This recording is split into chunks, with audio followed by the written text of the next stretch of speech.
Hello, hello, hello. Good to see you. Good to see you. How are you doing? Hey, Big A. Usually you read my first message, but no others. That's never happened before. Rocket Man. You're a possible ban evader, actually.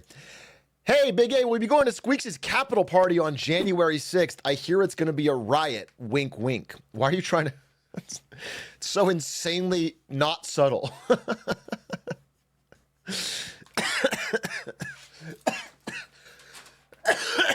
Fuck me. Oh no, I'm dying. Oh no, I'm dying right here, right now. It's not Glancer. You know, the Glancer joke would not be very funny if I were actually dying. What if I started dying? And you guys are like, oh, rip Glancer. He died of glizzy cancer. Hey, what the heck? Think of the 7 months.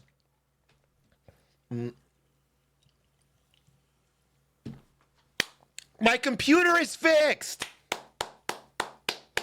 My computer is fixed. I played 3 games of League of Legends today with stands and there wasn't a single crash. It's fixed.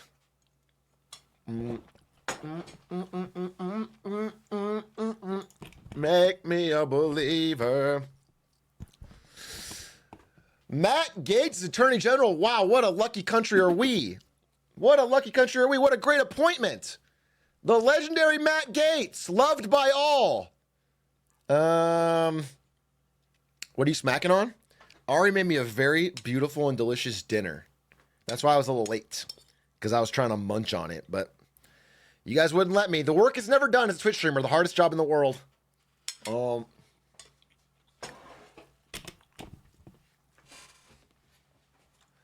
Yo, Big A, check about Klarna going IPO. I mean, not any particularly. Did it happen yet?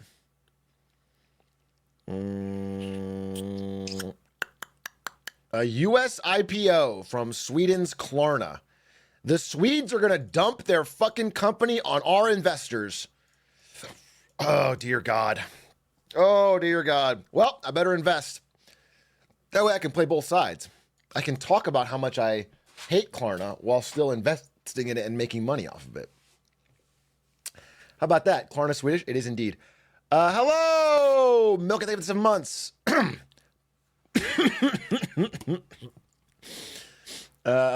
You made a new GSS site. Oh, it looks kind of good. It's got a video on it called Frank Reynolds and The Last of Us. Let's watch that. We're not sick. Jesus Christ, Frank, you just killed a kid!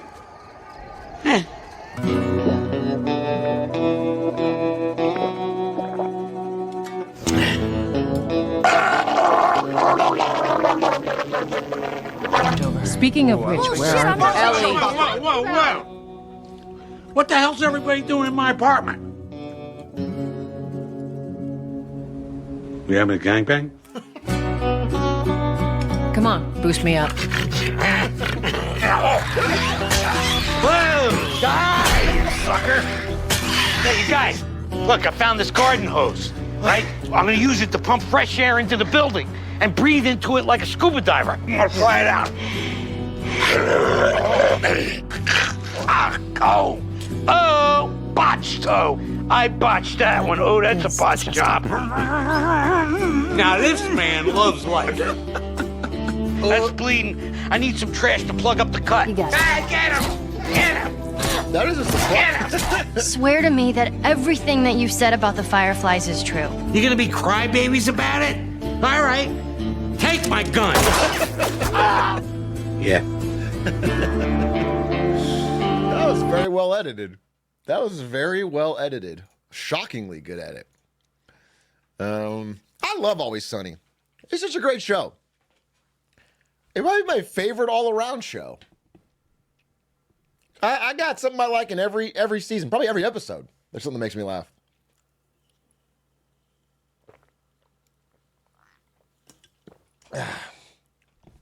It's probably one of the few shows. I'm not a big show rewatcher. I think a lot of people are big show rewatchers, but I usually can't get into it. But if a Sunny episode's on, man, it usually makes me laugh. Anyway. Always Sunny and Community are the go-to comedy shows. I show the ladies. Are you using these shows as some kind of way to flirt?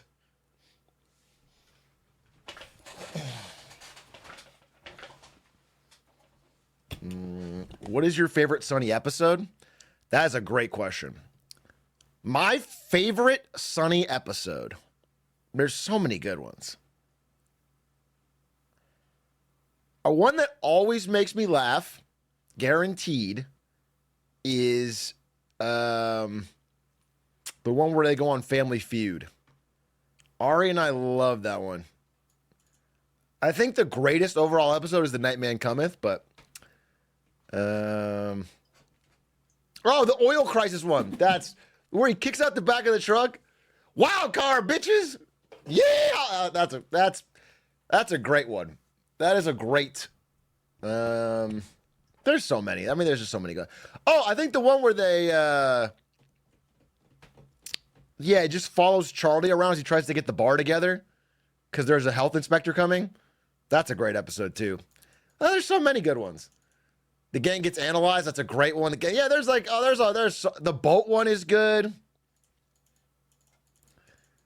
Flowers for Charlie. I've grown quite weary. Jesus Christ. I need some good news in the world today. Good news in the world. Did you know that Klarna is filing for an IPO in American markets? Oh, there's plenty of good news. Ludwig hits silver. How about that? How about that? People can learn and grow and improve.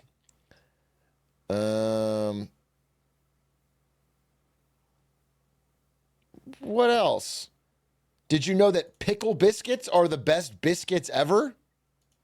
I looked up good news. The Onion bought InfoWars, Alex Jones's site. It went bankrupt because he said that shit about Sandy Hook victims, and then the Onion bought it, which is pretty hilarious. That is pretty hilarious. There's plenty of good news. Oh, there's good news if you're a Disney investor. They're kind of turning things around financially. Disney had a little bit of a bump. They had a good news. They had maybe old fucking Bob Iger did something right. They had a rosy forward guidance. Maybe they're lying, but they had a rosy forward guidance. And they're working on a replacement for Iger. Oh, bad news though. They're thinking about new. Okay, so Bob Iger, if you guys don't know, let me show. Let's just catch you guys up. Bob Iger, this guy right here, CEO of Disney. He worked his way up from the fucking mailroom. Okay. Bottom of the bottom at like ABC Studios lot handyman or something, all the way to the fucking CEO of Disney, okay? And he had a great run where all he did was buy things. So he was like, Disney sucks at movies now. Let's buy Pixar. And they did that. Disney still sucks at movies. Let's buy Star Wars. And they did that. Disney still sucks at movies. Let's buy Marvel. He just bought 3 massive things, and then it really helped Disney and turned it around and made it much, much bigger. Okay, good for him. Then he launched Disney Plus, and it was doing pretty well at the gate.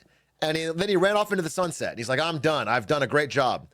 And then all the problems hit right around COVID because, Disney parks had to close and the new CEO wasn't that good. And also a lot of things he set up turned out to not be that great. Like Disney Plus didn't have a good plan for the future. Anyway, so Disney goes into the shitter and they bring him back. They're like, please, Bob, come back. And also he wants to come back because he's a fucking man who defined his life by working for Disney and doesn't know what to do when he's retired. Bro had the most immediate late life crisis and realized I'm just sitting around with my money and I can't become president like I thought I can. So I better come back to Disney. So he goes back to Disney and it doesn't turn around very quickly. And like there's still problems. And then like all of his legacy's kind of tarnished. Like, wait, he wasn't that good. He just kind of lucky at the right time. And then recently they had finally a good earnings report. He might be turning it around out of the nosedive. And they're preparing to replace him because he's getting fucking old. The plan was find someone like him who grew up in Disney, someone who's like a Disney employee for 30 years to take the reins. But the board is like, nah, this time we want to go outside the company. So the number one candidate right now, oh God, you're not going to believe this. This is the number one candidate to lead the family-friendly Disney company. Andrew fucking Wilson, CEO of Electronic Arts, EA, bro.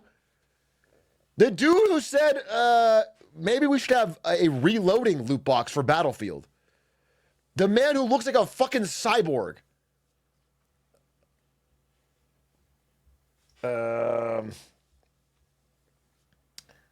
Anyway, Andrew Wilson is the current frontrunner to be the new Disney CEO, which is fucking crazy.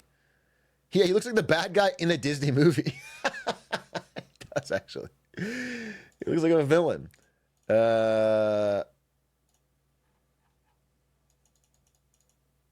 So he is the current front runner. And part of that is because, as I mentioned,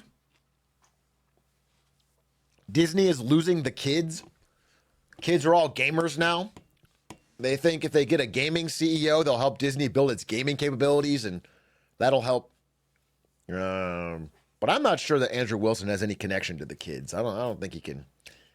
Should have gotten Bobby Kotick. Oh my God, that would be the fucking worst. Kids are woke now. Really, it's like the opposite. Kids are fucking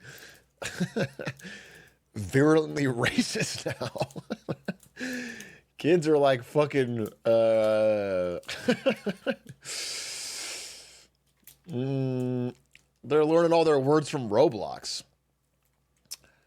Da da da da ba ba da ba ba da ba ba ba da ba.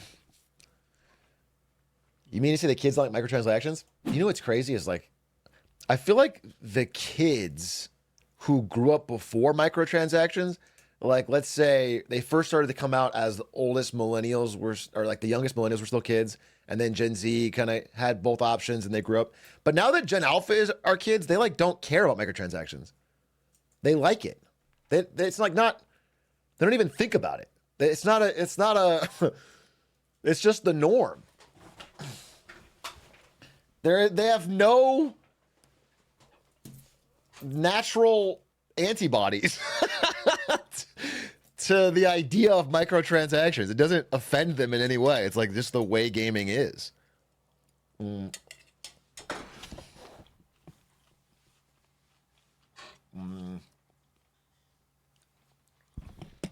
How else am I supposed to get my Ice Spice Fortnite skin? True facts. True facts. If you can't get Ice Spice in Fortnite, well then, what was the point of gaming? We need to have microtransactions. I guess, I mean, even I'm like a boiling lobster in a pot, dude. You don't know how hot it's getting until you're in it. But I have no problem really with microtransactions as long as they're not pay to win. The problem is that mobile gaming crosses that boundary with such frequency and disdain for you even thinking there should be a boundary. And mobile gaming is like seeping into everything. The worst is what Genshin does and things like that, where it's like pay for speed, pay for time, pay to reduce the grind, make the game grindy and then pay to reduce it. It's like that's like one of the most predatory ways to do it. Your brain can justify that till the end of time. Will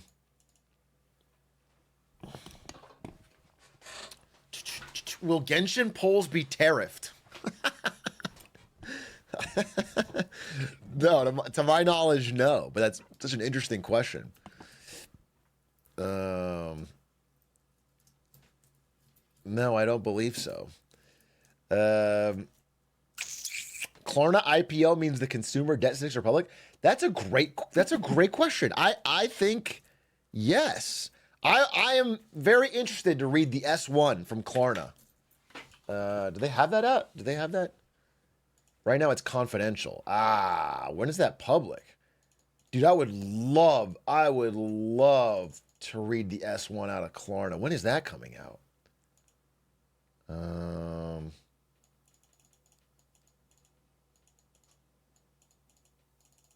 That would be fascinating to see what their data is like, what their delinquency rate is,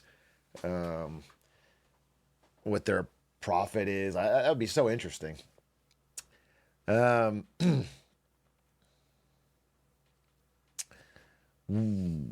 What do you call a lobster that frauded its way into the White House? A lobbyster.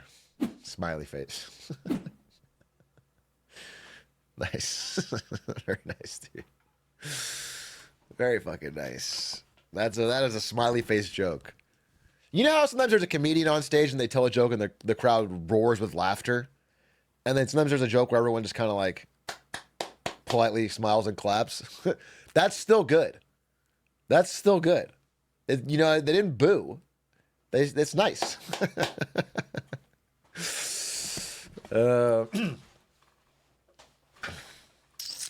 Wee woo breaking news. Donald Trump has nominated Marquez Brownlee to lead the National Highway Traffic Safety Administration. Bro, some of you literally will just take tweets that I've just seen before I went live and then repeat them to me in chat. I just saw this fucking 15 minutes ago. You're just fucking yoinking.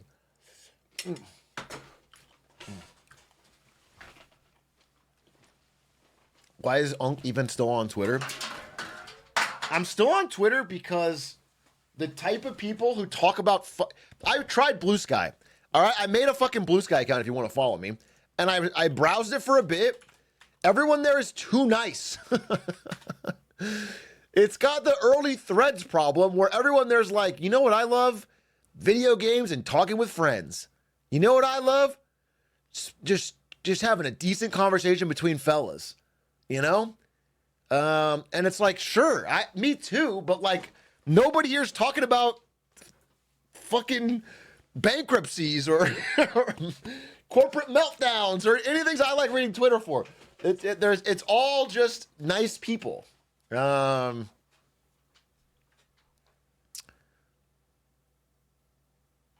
I'm reading it right now. Let's just look at fucking I can scroll it without worry because hi, I'm Aaron. I like role-playing games, memes, cats, anime, Star Wars, Marvel, and Alien franchise. Nice to meet you.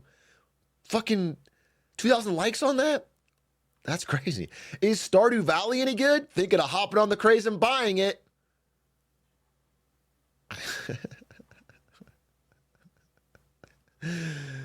Let me just say this, it's controversial because our brains are broken. Vaccines are a miracle and amazing. Everyone's too nice. It's things I already agree with. I'm not getting any. Let me check my Twitter. Let's see what my Twitter feed is. It's like a hellhole. Let me see what my Twitter dude is. Okay. Okay, a fucking ad about the election impact on your wallet. I can't show this publicly because I'm sure something's gonna fucking come up.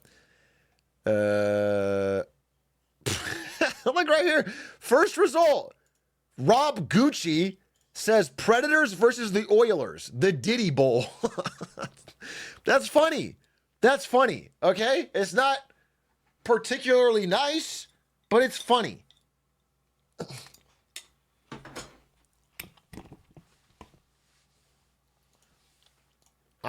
I'll be the first to say that I think Elon Musk has turned this platform into a shithole. But then I scroll down 2 feet and it's Elon Musk, but it says he moves like a 40-pound toddler with a full diaper. Jump again. Jump very high.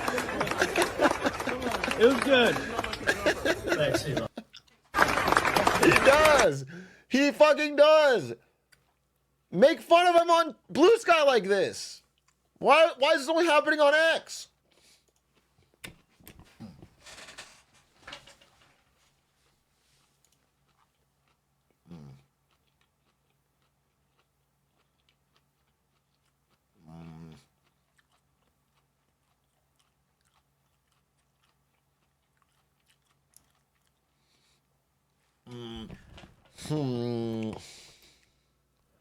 If RFK bans Diet Coke, I will make January 6th look like a Girl Scout meeting.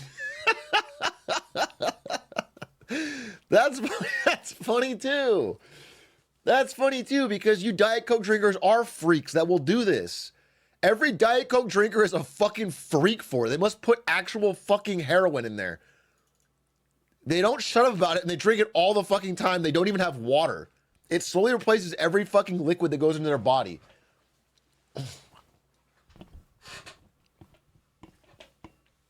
You know, one of them is Eminem. I saw a fucking Eminem interview. No, it wasn't even. It was an interview with like fucking 50 Cent. I love 50 Cent interviews. And he was talking about how Eminem only drinks Diet Coke.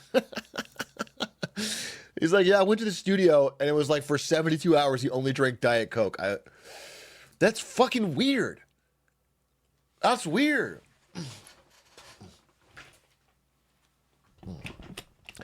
Diet or Coke Zero? I assume diet. I don't see Coke Zero people get as addicted, even though what's the fucking... Isn't Coke Zero just like Diet Coke, but they branded it more masculine for men? Isn't that the essential idea behind Coke Zero?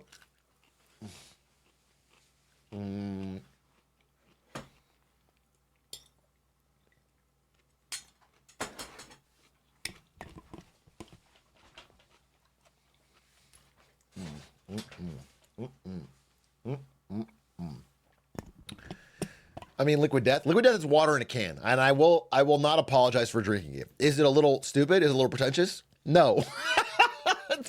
It's not either of those things. You're wrong. It's fucking awesome. It's fucking cool to drink fucking water out of a can.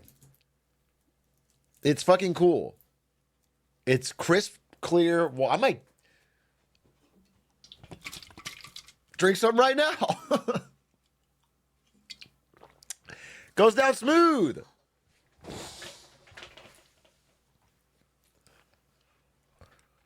So kludgy? Wasn't it like chuggy or something? Is kludgy a new variant? What the fuck is kludgy?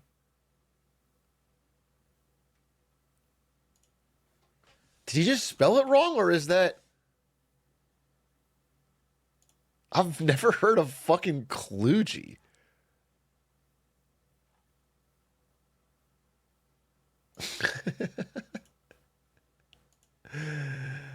Can't Unk doesn't know. Yeah, you guys idgeball your way all the way to the fucking bank where you find out you have an overdraft fee and nothing in it.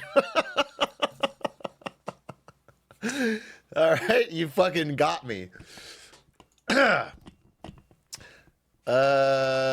watched The Dark Knight recently, and it has some good commentary on the rich versus the poor.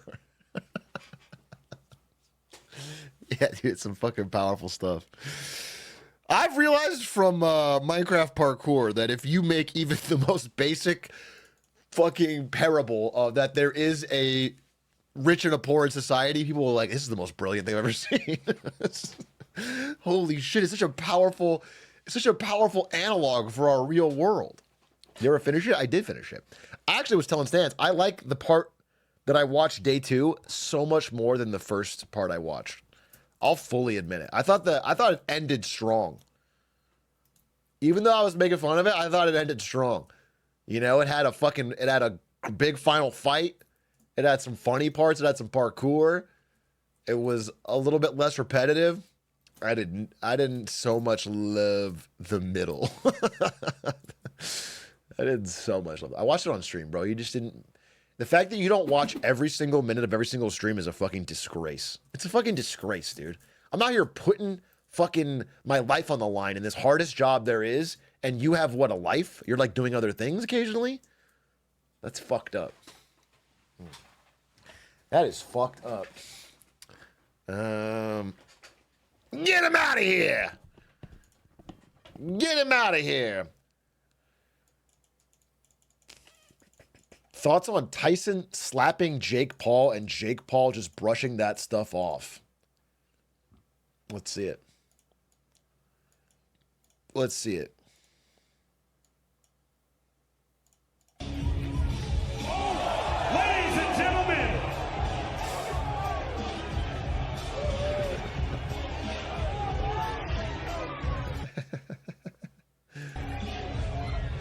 Ladies and gentlemen, the stage is set. Our main event tomorrow Jesus Christ.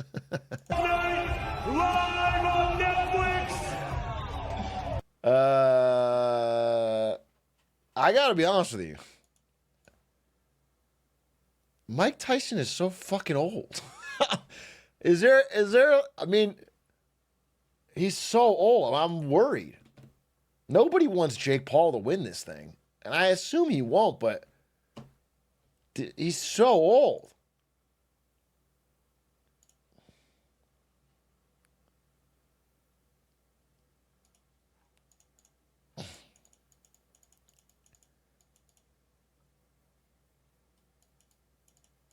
Were y'all friends growing up? Me and Mike Tyson?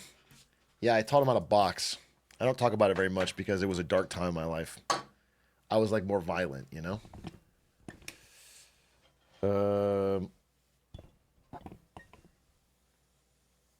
Mate, I just tried following you on Blue Sky. My Blue Sky handle, though I haven't posted there, is Atrioc Real. Somebody took my fucking name, by the way. Someone took at Atrioc Blue Sky Social. Thanks for that, fucking dipshit. Thank you for fucking yoinking my fucking tag. So I'm Atrioc Real.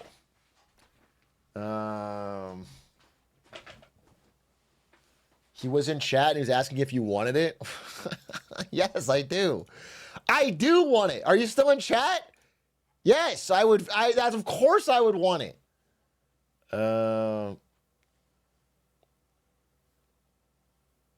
Anyway, Atrioc Real is fine, okay?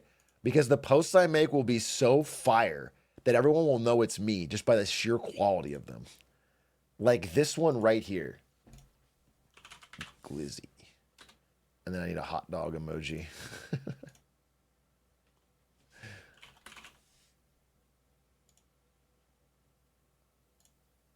Boom. Send that to Karma Heaven. Wait, is it not here?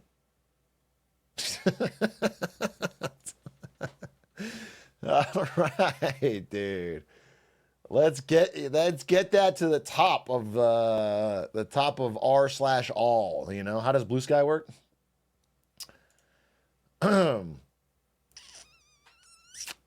This is the guy. What is this guy?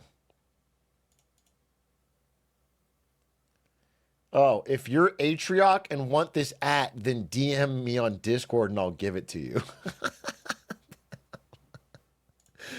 Fuck me, fine. Yo, I would like the Blue Sky name, please. Okay, he's sent me thumbnails. Holy God, he sent me a lot of DMs. One of them is a thumbnail.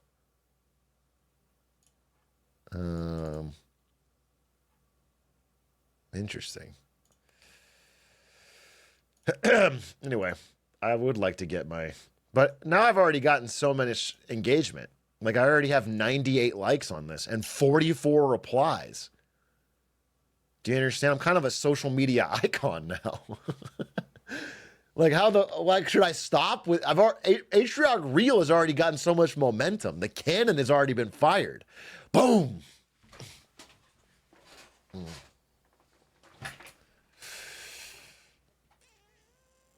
Do I need to grind Mumbai or can I use cheats for spawn location? Brother, I don't really care how you get it, but if anything that you do when you record the run is cheated or modded, then it will not be counted. Do you understand? I can't go back in time and see how you unlocked items. El Vendragon, thank you for the 29 months. Thank you for the 29 months.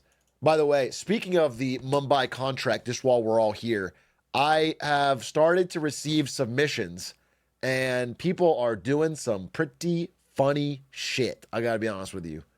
We're only a few days in and people are already fucking crazy. I'm very excited already for this reveal. It'll be Thursday next week, Wednesday next week, something like that. Let's see if I can check if there's been any updates. Oh my God, there's been so many more submissions since I checked last night. Wow, we're gonna break the record already. We're already at like 80. We're already at 80 submissions. Bro, this is gonna be the biggest. Please submit, no matter what time you get. If you get under 10 minutes, if you get over 10 minutes, probably don't submit because I can't be bothered. Atrioc Real. Hey, you're the motherfucker that took my blue sky. That's very funny. That is very funny. I gotta be honest, that's a +2 moment. There's no getting around it. There's no getting around. It's a good bit. That is a good bit, my friend. However, even if I were to give it to you, you wouldn't be able to. You don't have the sauce of posting like me. I dropped a glizzy like nobody could ever believe.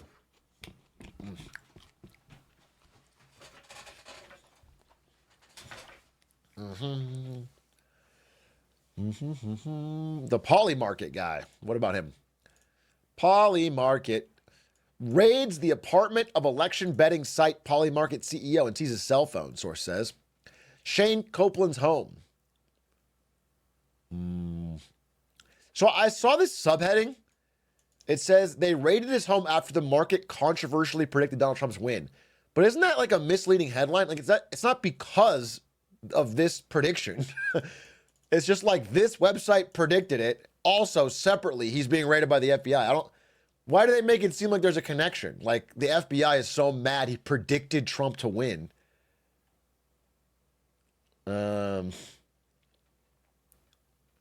Otherwise, they might raid me because I predicted him to win.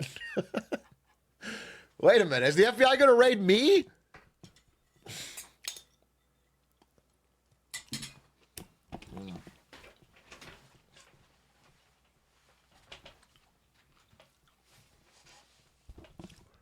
Huge raid W. Can you imagine spamming huge raid W? Thanks for the raid. Play the raid song when I'm getting raided by the FBI live on stream.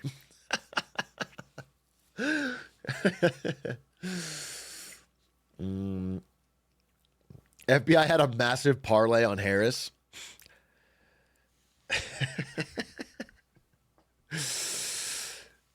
So did Shake Drizzle. Shake Drizzle and the FBI shake hands, betting on Kamala Harris to win.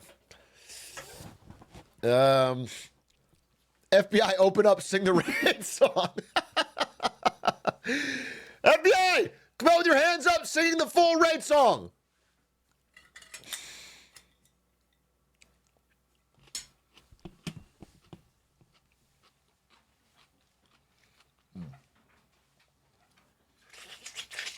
We're going to watch the new CoffeeZilla today. Obviously, it's about MrBeast's crypto schemes, of which there are possible revelations. I'm not sure.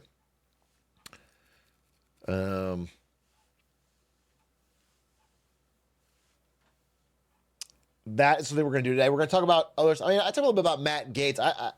I think he is such a interesting pick. I did not know there was such a cohort of support for Matt Gaetz. I thought Republicans hated him too. I thought everyone hated him. I'm surprised anyone thought he should have any fucking power at all.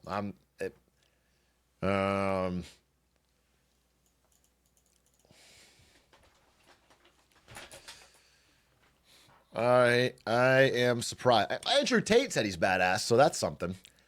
That's something. Yeah, I mean, there's like so many people on the Republican side of the aisle who know him and work with him that talk about how terrible a person he is and how he slept with a 17-year-old and how he's. I'm shocked. I'm shocked that he was the pick for Attorney General. It's got to be a pure loyalty thing, I guess.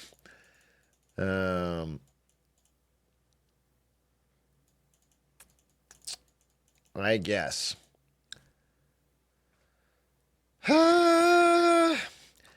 Please, this made me cry. What's this, Mike's Hardest? She's trying to get away from Biden. I don't know the gentleman. She says... Can you imagine Biden and Trump leave their wives, get married, and Biden becomes first husband? Would that heal the country? Would that heal the divide?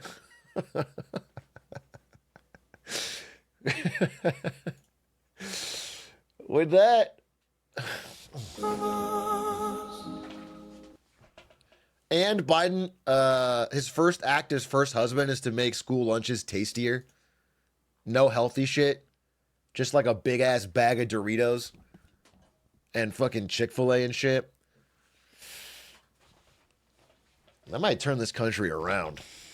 He'd actually be called the first gentleman. My bad. My bad for not getting the term right in my scenario where Joe Biden and Donald Trump get married. Thanks for correcting. I wanted to make sure that I was 100% correct, folks.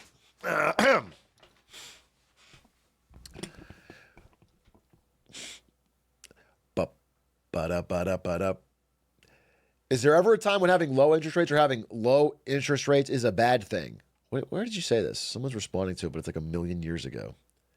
I can't find your fucking message. Oh. It leads to inflation is the long and short of it, bro. The reason they raise them, the only reason they'd raise them, everybody wants them lowered. Everybody on Wall Street wants them lowered. Everyone in the government wants them lowered. Everyone at home that wants to buy a fucking car or a house, or they want them lowered. The reason you raise them is to fight inflation, which they haven't even done. Well, I'm sorry, they fought it, but it's clearly sticky. It's above 2%. We're not going back to 2%. We're not even close to 2% anymore. It's sticky. It's ticking back up. It's ticking back up. Inflation got hands, bro. And we didn't finish the fight.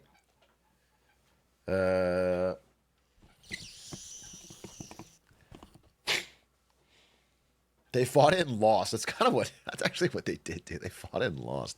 Maisie, what's up, you crazy bitch? What's up? No, she gave me the pass. She gave me the pass. What's up, you fugly slut? Don't call me a fugly slut. Wait a minute. I thought we had a... I'm not a fugly slut. Ow.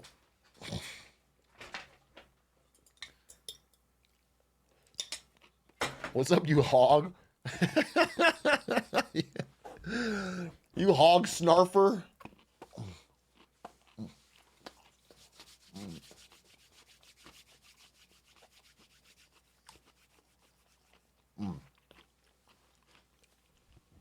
Cancel him on Blue Sky? You can't be canceled on Blue Sky. Blue Sky's all love. Bro, Hitler could get on Blue Sky and he'd be like, my interests are art, public speaking, and everyone would fucking give him everything is so nice. On Blue Sky, it's crazy. Dunk on someone. All I want is fewer bots and not to have Elon Musk forced into my feed 400 times a day saying curious on someone's fucking batshit conspiracy theory. That's all I want.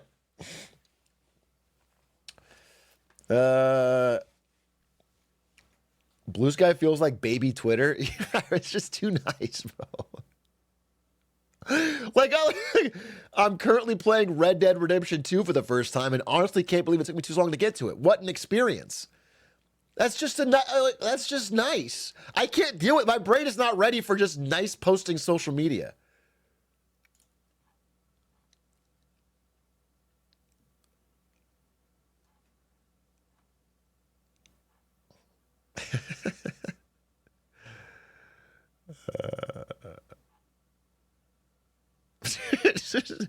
Been having the urge to replay Cyberpunk lately. They got 300 likes. You post that on Twitter, it's 2 likes and 14 bots in the replies.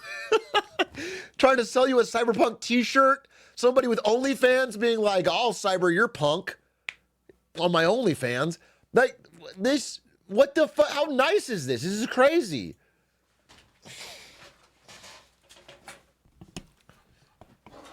Oh, shit.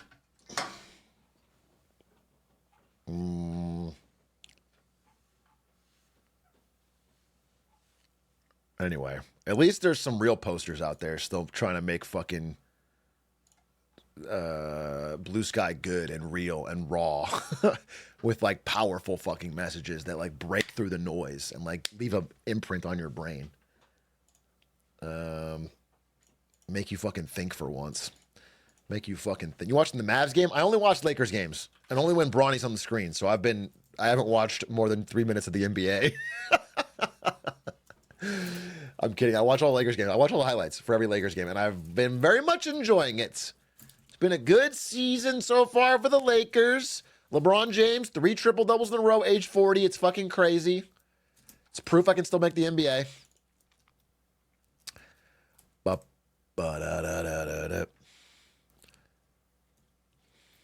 I went to a hockey game. Now I'm Canadian pilled. That's all it takes for you? You're that easy? You watched one game of hockey and now you love Canada? That's crazy. That's fucking crazy. I mean, I'm sure it was fun, but that's how they get you. That's like their siren song. Then you realize it's, you know, then the rest of it is fucking poutine and shit. It's poutine and your president doing brownface and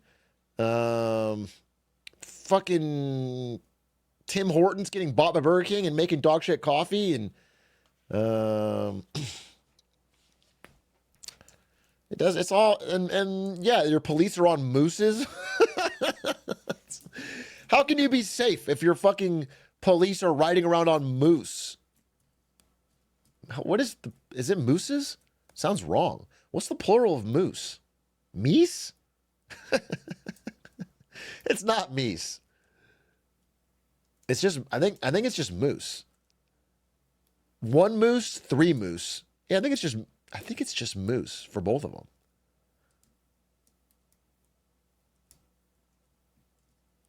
It's not Musa. It's not Misa. Misa called Jar Jar Binks. Oh, I saw this clip. I saw this clip on Twitter that made me want to watch this movie. It's Hugh Grant apparently trying to do Jar Jar. Star Wars, Episode 1, The Phantom Menace. Can you imagine thousands of years from now people accepting Jar Jar as a significant religious figure? Beg your pardon? Jar Jar. Jar Jar Binks. Jar Jar, excuse me. Never mind. It's a terrible Jar Jar. He doesn't have the sauce, dude. It's a terrible Jar Jar. But the movie looked kind of good. Apparently, Hugh Grant does give a tour de force performance as like a crazy guy. So I kind of want to... You're squeezed. You're squeezed. You're squeezed. You're squeezed. His character needs to be bad? No, but you don't understand. If I were in Hugh Grant's shoes, I wouldn't care what the movie needed. I would care about respecting the GOAT Jar Jar Binks, and I would do my best possible impression so that the audience gets reminded of the hilarious Jar Jar Binks and his funny antics. Okay, you got to think bigger, not think smaller. Did you watch the new Jimmy High Roller? No, I did not. We could watch it today. I also, well, I'm going to see. Dude, Lud was offline grinding. I was going to see if he wanted to play a duo. Because he's silver now, and I want to get a quick duo in before I hit plat. Because then we will never be able to play again.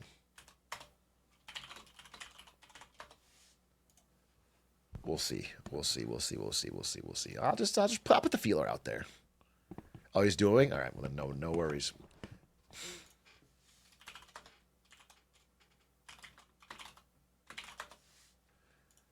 Never be able to play again, bro. 0 faith, I'm in gold. No, I hit gold. He'll hit gold, but it'll be a long time.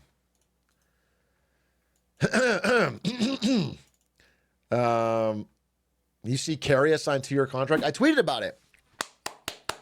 Carrier locked in 2 more years for SKT1. The dynasty fucking continues. W's in the chat. Okay? Carrier We need to get Owner signed. We need to get Zayu signed. We need to get Guma signed.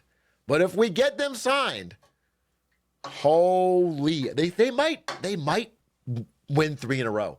That's the crazy fucking thing. They're all super young, super active, super good at the game. Unless Faker's arm hurts, what's stopping them? They could three-peat.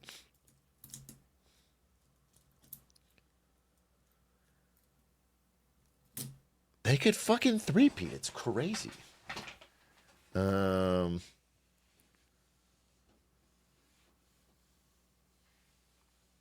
What is this? What is this? Nike and Hasbro unveil exclusive LeBron 22 Monopoly game set. LeBronopoly? What are the places? It's different life and career highlights and features Braun Bucks.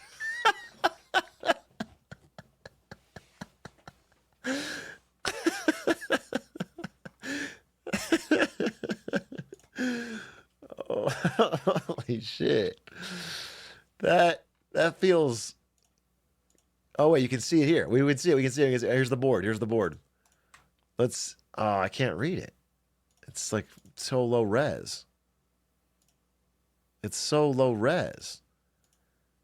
Okay, this is the closest one I can get. Oh my God, the railroads are his 4 world championships. Why is this South MLK Boulevard, Center Court, Bowerman Drive? It's just random addresses he lived at? This is so awesome. What a great idea. I can't imagine. How are you going to get... I can't imagine busting this out with the family. Let's play Bronopoly. You would need to have like a real LeBron fan up and down the age ranges. I mean, I'm buying it, and I'm forcing Ari to play with me. I'm forcing Ari to play with me.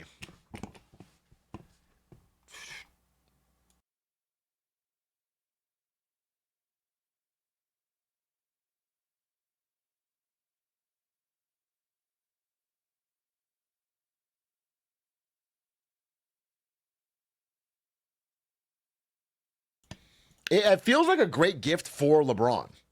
Like if you want, like LeBron's family could play. Although that'd be weird too. LeBron's family trying to. It's just so. I don't know. It's like wearing a T-shirt with your own face on it. Are people still buying Monopoly? I assume Monopoly sells thousands, tens of thousands every year. I assume it's just a fucking constant money printer forever, for decades.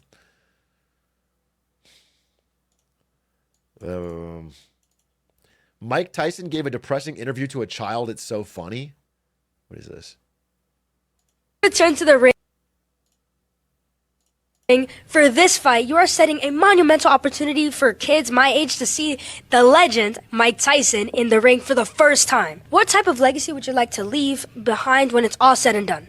Well, I don't know. I don't believe in the word legacy. I just think that's another word for ego. That's just some word everybody grabbed onto. Now it's used every 5 seconds. It means absolutely nothing to me. I'm just passing through. I'm going to die, and it's going to be over. Who cares about legacy after that?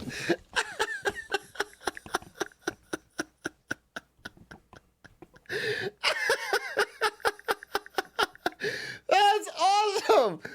That is an awesome clip. That is so, he looks the kid dead in the eyes. Wow, I'm just like a 50 times more Mike Tyson fan after that.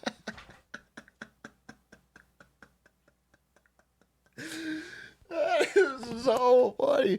And you know what? It's also fucking true. I think about this all the time when fucking people who are like 20 years old in my chat are like, oh, I'm not even going to be remembered after I die. What the fuck are you worried about? Who the fuck do you care? First of all, you're 20. You have bigger fucking problems. Secondly, of course, yeah, that happens to everybody. What? It's like such a monumentally small thing to be worried about, to be stressed about. I gotta do something to be remembered. What a big ego. So I'm gonna die. I want people to think it's got to be a man thing because I've never once thought that. I actually do think it's a man thing. I do think it's a man thing. I'm not saying there's zero women that have had this, that have had the desire for a legacy, but it clearly throughout history has been a fucking guy thing. A desperation to cling to this world despite you're gonna die.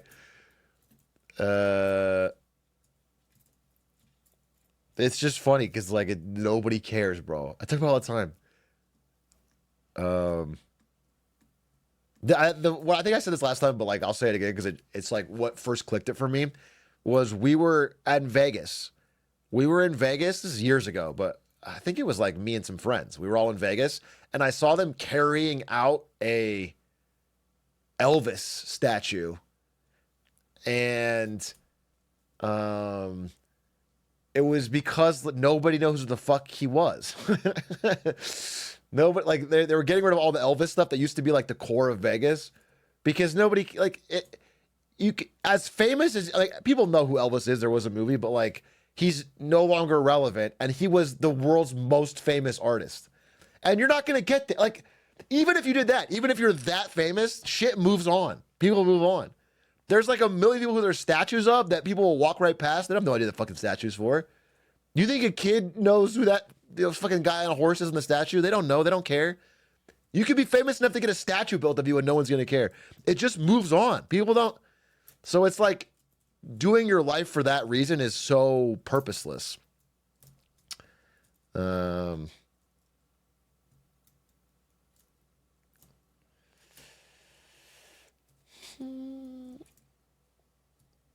Ozymandias type beat? Exactly. Ozymandias type beat. Think that I'm this, I'm great, no, we're nothing. We're just dead. We're dust. We're absolutely nothing. The kid's face.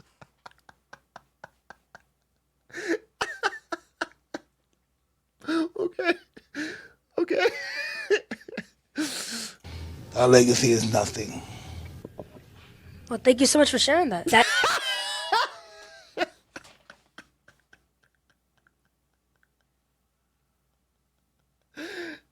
That's one of my favorite clips. This is one of my favorite clips I've ever seen. I'm gonna be honest with you. This is just tickling my fancy. This is so funny. He's so dead serious, and he's like not acting like it's a child at all. It's just like a kid, like an excited kid. That is something that I have not heard before. Someone say that as an answer. Can you really imagine somebody say, I want my legacy to be this way when you're dead? You think somebody really wants to think about you? I want people to think about me when I'm gone. Who the fuck cares about me when I'm gone? Okay. He's taking it a little farther than I believe. Obviously, you want those who knew you, who are still on this earth, to think about you positively when you're gone and remember you. That's a sign of a life well lived. But trying to get the world collectively to give a shit about you forever it's crazy. That is where who the fuck cares. But like your family or your kids or those who knew, in your community, like them thinking positively of you is great. Of course, that's like that's just a good score keep that you did something right. Well, in your return to the ring for... Oh, that's it. That's a great clip. Thank you for sharing that with me. That was very funny. I'm going to save that in my bookmarks. That's going to make me laugh a multitude of times.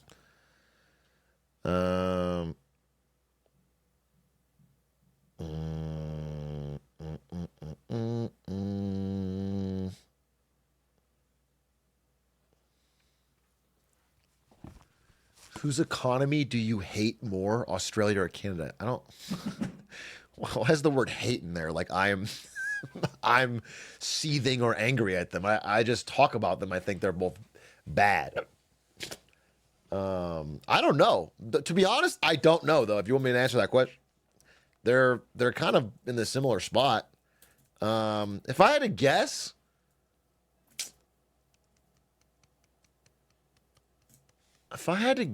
I would say probably Australia, to be honest. I know that sounds crazy, but Canada has oil and natural gas that they've been exporting. I don't know. Let me Let me see if I can get... Well, I'll be honest with you. Canada has higher unemployment and higher inflation. So... And lower income. I'm sorry, Canada's worse in every way. Canada is straight worse. And also has worse weather. No, Canada, it's Canada L. It's Canada L. No doubt.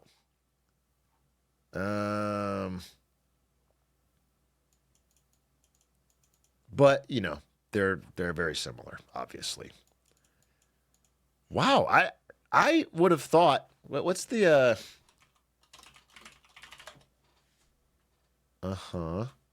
yeah, Canada has a slightly bigger GDP, but more people. So GDP per capita in Australia is actually higher. That's so. They're about the same size economy, though. And Australia has Bluey. Wait, what the fuck? Canada gets owned. Canada, it's actually a total sweep. Canada doesn't even have a fucking beloved children's cartoon that's global. It's an Australia sweep. You ever been to Pittsburgh? Have I ever been to Pittsburgh? No. I've been to Philly. Why? Why do you ask? Oh, well, never mind then. Okay, cool. Okay. I'm going and I want to know if it's fun. All right. Things to do in Pittsburgh. Why are you going to Pittsburgh, Maisie? You can go to the Pittsburgh Zoo and Aquarium. You can smoke a joint in Frick Park.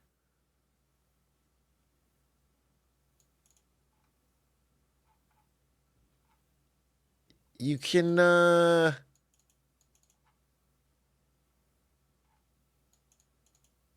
go to Boney Tony's Skeletal Emporium. Also known as St. Anthony's Chapel. A lot of good things you can do in Pittsburgh, okay? A lot of good things to do in Pittsburgh. It's truly a fine place. An American icon. Pittsburgh has the most depressing zoo. You know what you should do, Maisie? Is you and Linkus should get on a plane, Linkus in first class, you and Coach, fly out to LA and come to the LA Zoo with us. Because we want to go. We want to double dates. That's what you should do. Okay, let me just make $1 million really quick. Now we're thinking. Just draw a little bit less pants on those Leon Kennedys, and I'm sure someone will buy them. The problem is he's always clothed when you're drawing him. And there's not a lot of money in that.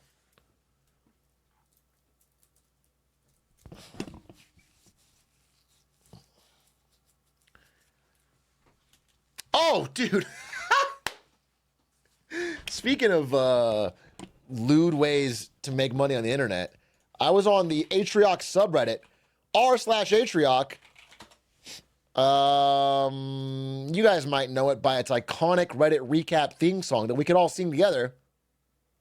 As we always know, before we go to the Reddit, we sing the iconic Reddit song. Sing it with me, chat. It's time for Reddit with Atrioc. So let's go see what memes are at the top. Are this week's posts fire or flops? So go join r/Atrioc. What's going on in the Reddit? We haven't done a Reddit recap in a very long time, and I want to know what's happening, and I'll tell you what's happening. New Marketing Monday song? Wait, what the hell? I'll tell you what's happening. The top thing on the Reddit this week comes from Amy Lazy, who said, former Enron employee subbed to my OnlyFans, and now he's an Atrioc fan. Hello, rare female Atrioc fan here. This might be a weird topic to talk about, but it's so funny I couldn't help myself. I work as an OnlyFans model, and someone happened to subscribe to my account, and we got talking. I was asking what job he did because bro was loaded, and we started talking about his careers, and he mentioned one of his past jobs was a high-up position at Enron, which I couldn't help but proceed to show him my Enron hat and tell him I know all about Enron because of the Glarketer. Then I had to explain to this man who Atrioc was and linked to a couple of videos, and he said, and I quote, "Ha! This guy's pretty fun. Subscribed." End of story time. Enron employee guy, if you're reading this, please give me some more money. Now, obviously, the initial reaction was that this was an ad. This is a not so subtle ad to check out the OnlyFans. However, I do want to say I obviously cannot show this person's post history. It will get me banned immediately. Like literally immediately. However, they have no other. I wanted to check, right? I wanted to check. I would be like, well, is this actually an ad? Because if so, I was gonna be like, you know what? Fucking good marketing. However, I check. There is no other post like this. There is no other post like this. And when questioned, this person started saying if they did their research for the ad, they were like talking about look, fucking, I've been watching it since the fucking original Monkey Ball streams. I was there for the Atrioc 19, don't you forget it. It might be real. And she's got a history of posting on the Atrioc subreddit where she made this fucking post. Wait,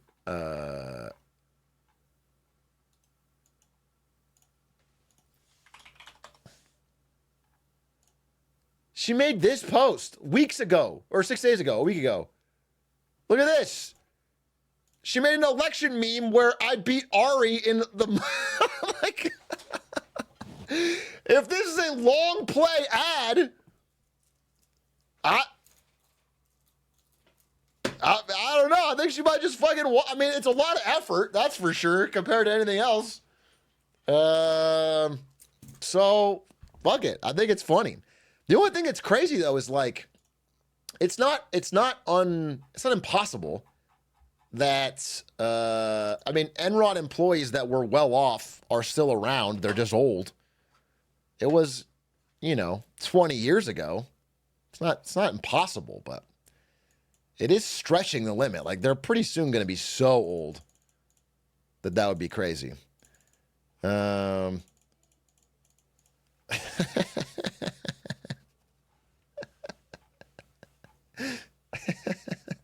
Anyway, she was defending herself in the comments pretty well, I gotta be honest with you.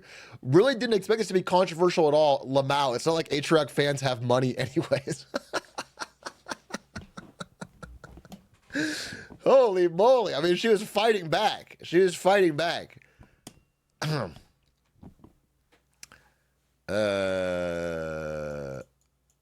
Anyway, I thought that was funny. I would love if you have some kind of, proof or something of the Enron guy, just because I think that's hilarious. I think that's hilarious that you got someone who made money off Enron to find out that I'm selling Enron hats 20 years later.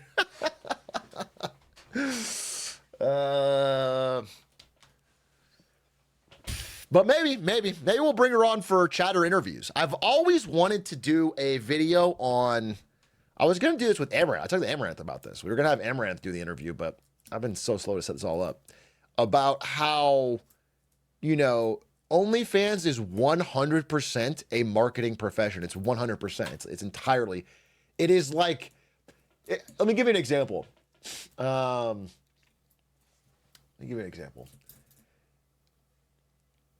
Okay, in the world of marketing, people will often hire the best employees from what's called FMCG marketing, which is fast-moving consumer goods.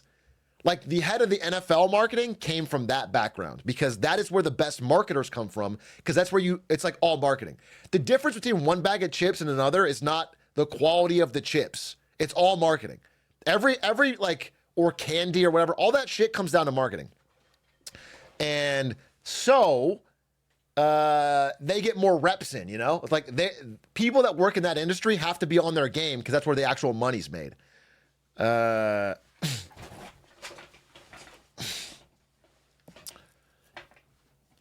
So I think if you were to hire a digital marketer nowadays, someone who had a background doing OnlyFans would actually be an incredible.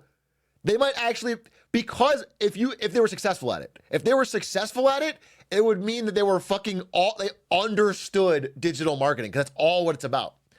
So I think it'd be interesting to talk to someone like Amber if they're successful. It's a field where 99.99% of people make no money, and the top percent make all of the money, and the difference is marketing. So anyway, I think it's fascinating. I might learn more about it. This is a very funny thread.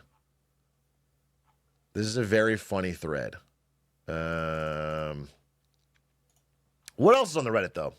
Atrioc helped me ace my interview. I'm studying CA. It's the Indian equivalent of CPA, and I had an interview with a partner at Ernst & Young. He asked me what my interests are, and I said marketing, a little bit of current affairs. I spoke about NVIDIA's rise and even gave the example of selling shovels during the gold rush. I spoke about the U.S. presidential elections and how India is benefiting from both Russia and the U.S. I was very nervous. This is my first interview, but I quickly became comfortable after I started talking about these topics. I spoke about Lena Khan, the Activision Blizzard acquisition, and more shit I would have zero idea about for Atrioc. Thank you so much. Did you tell me if you didn't get the job? Oh, you said you aced it. But did you get the job? How do you know you aced it yet?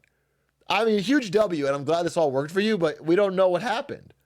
Give me the result. You could have talked about all this, and he goes, nah, stupid. However, I'm glad that you had things to talk about and you were comfortable. That's cool. That's cool. That's fun. That's fun for me to hear. I appreciate it. That's like the nicest DMs I get. Instead of only, hey, Glizzlord, when are you going to play Monkey Ball again? Kill yourself.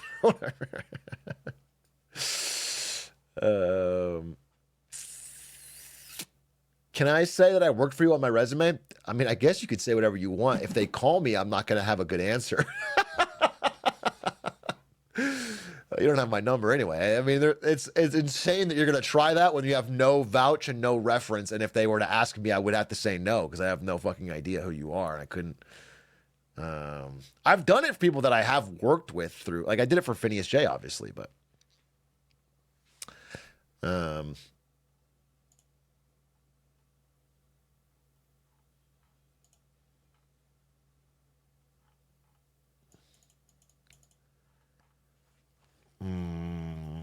You're my current employer, so they won't call.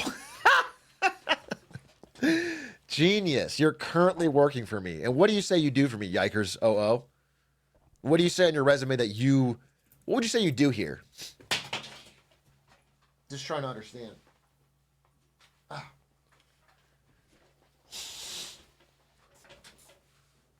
You're an ideas guy? You're an ideas guy. You're a consultant? Interesting. I don't really feel well consulted. I don't honestly feel like you guys are helping me very much with consulting.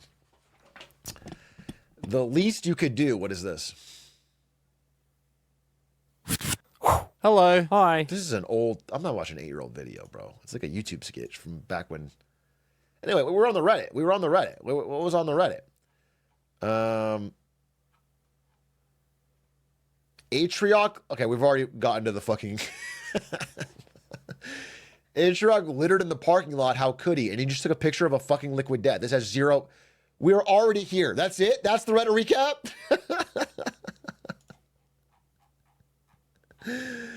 That's the Reddit. Let me go top of the week. Let's see if there's anything else.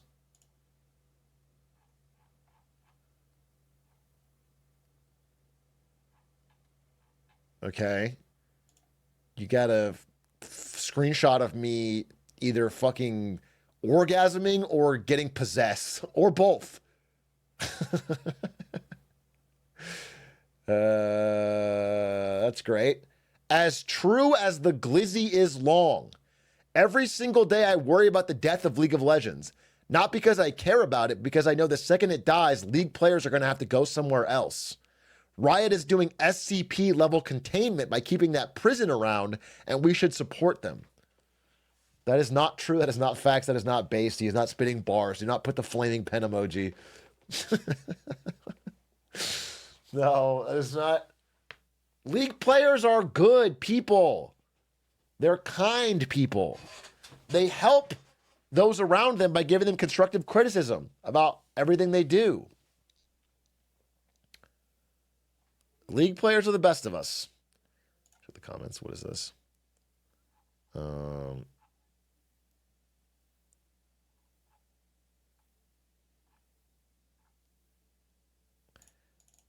What is this? Why does this sub have such a hate boner for League? I know it's a Reddit thing, but considering how much Atrioc loves it, it's a bit odd. We'd probably get more streams if people stopped complaining about it. I mean, yeah, they'd get more League streams. That's probably what they don't want. I certainly don't love it. I like it lately. League is so different from me now than it was when I played it in college. It's so different. And I was afraid that I would have it be like it was, but it's just not. I'm just vibing. It's that old? Okay, Maisie. You fucking pig snarfer. You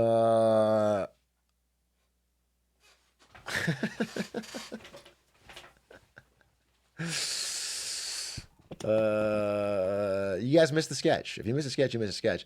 When you play League now, it's like when an old guy in the gym says he used to bench 400 in high school. No, it's not like that. It's like when the old guy comes in and he benches 400 easily, and he goes, I used to bench 800. And probably still could if you gave me one more fucking week to practice. That's what it's like, bitch.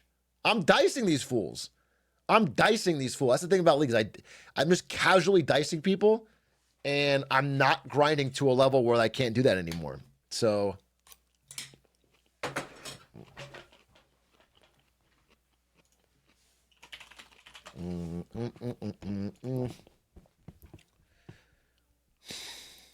Just a brilliant number of games. 13, well, 13-10 is not that good. 18-2, 10-3, 14-4, 17-7, 12-5, 12-10, 12-0, 17-9. It's just... what does any of that mean? That's my KDAs. Would you ever do a teardown horse? Nah, probably not. Nobody else plays teardown like I do, little bro. Retro Gripes, thank you for the 30 months.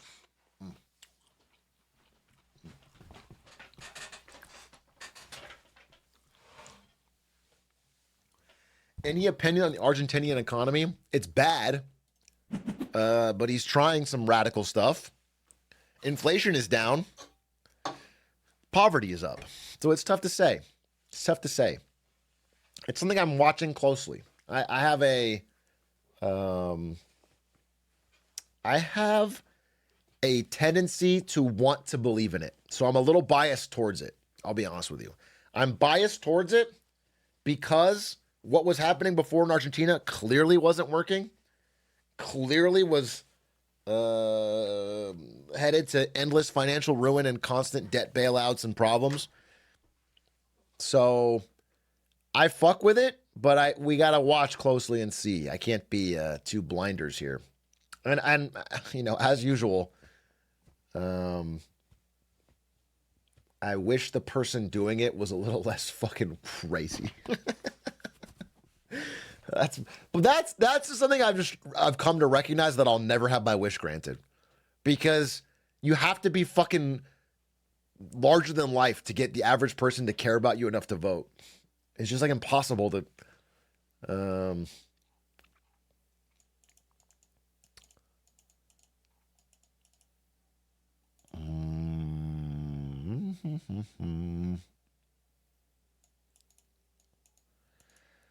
Trump already sick of Elon. I talked about this on the Marketing Monday. I said he's going to get sick of him. We have a man who has a seriously high IQ. You know, I'm a person that believes in high IQs, and his is about as high as they get. He launched a rocket 3 weeks ago, and then he went to Pennsylvania to campaign because he considered this more important than launching rockets that cost billions of dollars. Elon Musk. Elon.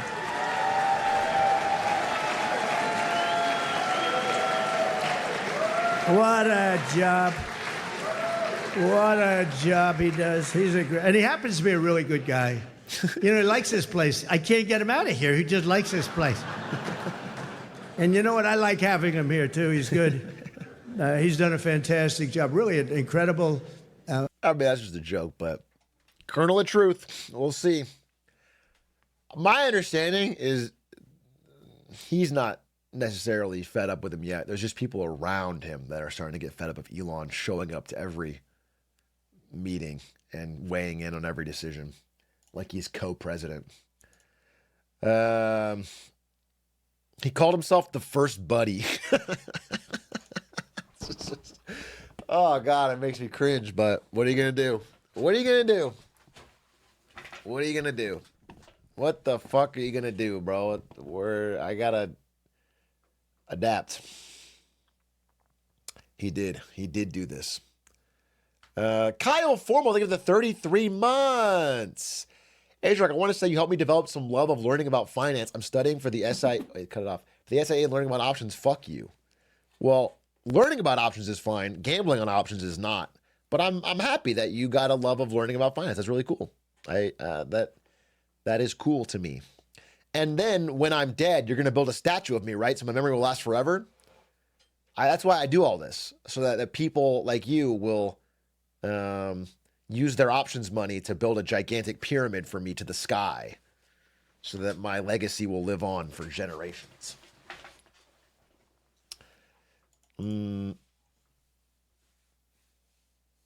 Vlog is uploading. Cool. We might watch it tonight. After the CopyZilla, probably. That makes sense. Hey, Atrioc, long-time YouTube frog. I heard you recently talk about how the Democrats need to restructure and have an FDR-type candidate in order to have a chance of election. What do you think would be the best first course of action? The first course of action is to get a hold of some of FDR's semen, okay, for the cloning process. Who's got that? Does anyone have any of FDR's...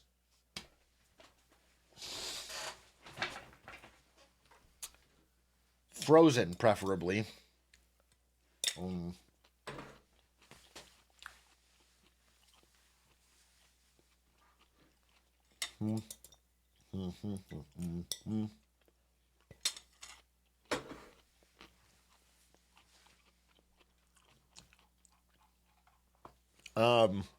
The first step, well, people are going to call me a doomer. I'll be honest with you.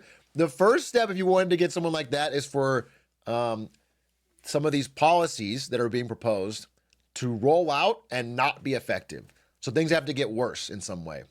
Things have to get worse. People are angry. People have to be angry at the current administration. Well, the Trump administration once it comes in. And then in that discontent, leaders start stepping up historically. Who are able to speak accurately to the true problems people are facing. That would be, and then as they gain popular support and build a wider coalition, then they can sweep into power. Have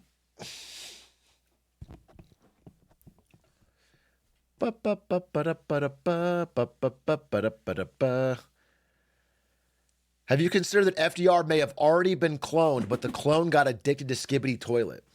Not only did I consider that, that's my base case. That's what I'm planning on. I feel like that's the best. The weakness of the original FDR was that he didn't know enough about Gen Alpha memes. My new FDR, Skibbity FDR, will know about Riz and Gyotonomics and be able to talk to the kids. You know what I'm saying? But still, like, obviously raise taxes on the wealthy and build a thriving middle class. Franklin D. Skibbity.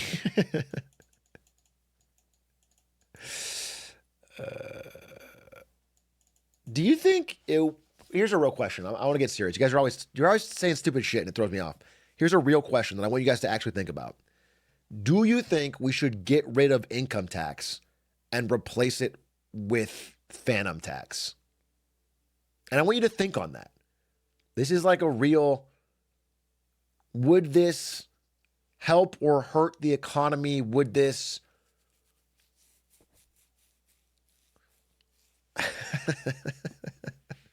Unironically, yes. So unironically, you believe that everybody in America, when they hold up a burger to eat, Phantom should be able to come in and take a bite out of it and grab some of their fries.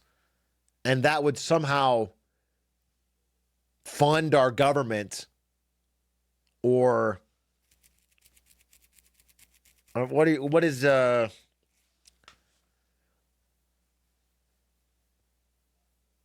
it's called trickle down economics. How does it trickle down? It trickles down Phantom's chin. The sauce on the burger.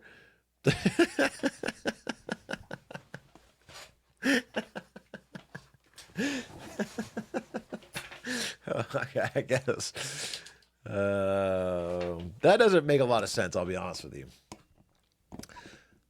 Oh, wait a minute. Okay, wait a minute. That's a good theory. What if everybody who's homeless in America gets to wear a t-shirt that says Phantom or whatever, and then they get to go and take a bite of whatever they want? That way we solve hunger. It's Phantom tax.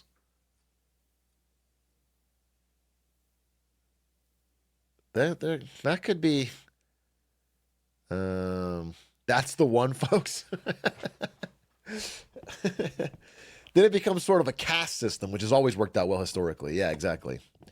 TikTokers already do that. TikTokers already do that. You're right. You're right. TikTokers, but then that's good because it also it gives the TikTokers things to film. So that makes the economy go there. I think there's a lot of wins here. I think you guys you're only thinking about the downsides, but there's a lot of positive sides. K Creed, thank you for the 27 months. Is it Zach? Thank you for the 4 months.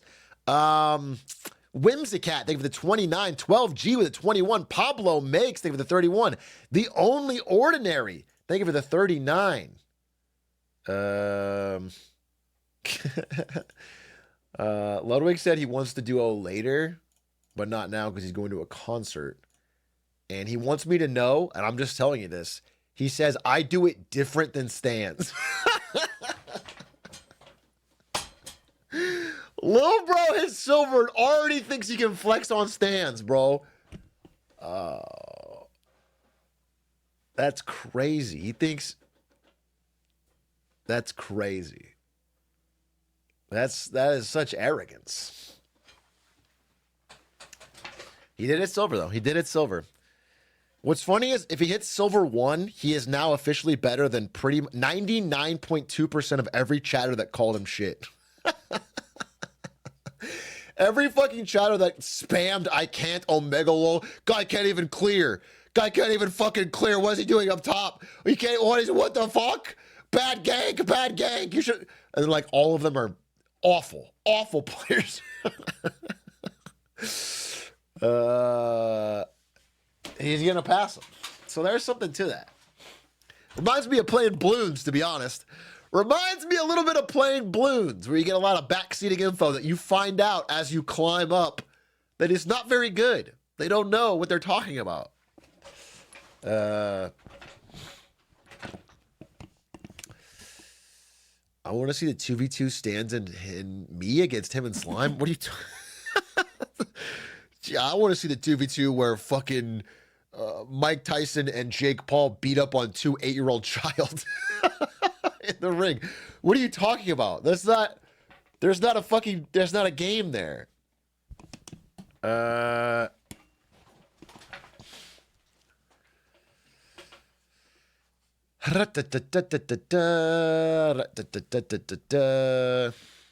What rank are you?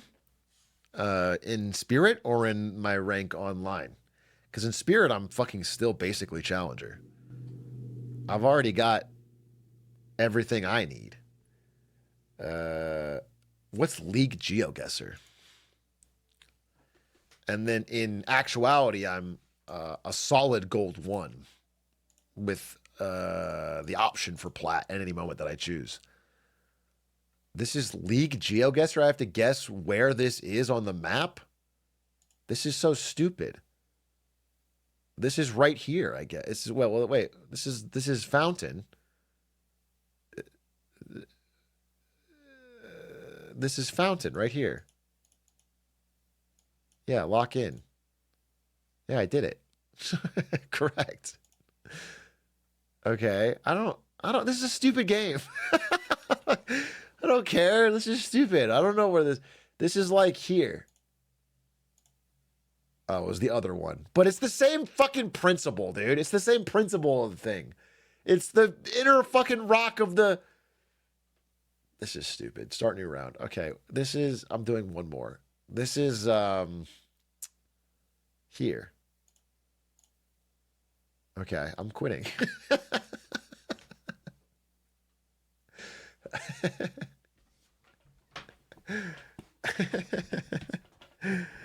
That's stupid. It's too zoomed in. Zoom it out more. Zoom it out more.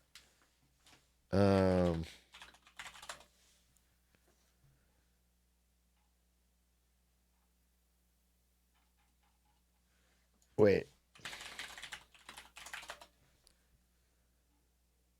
Where's is this it? What's up, Summoner? Silver. This is what the game looked like when I played. Okay. So if it doesn't look like this anymore, then I can't fucking check where the map is. This is how it used to look.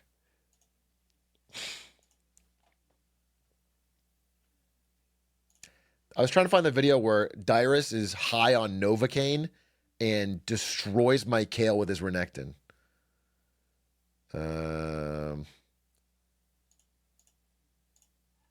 Retweet. +1.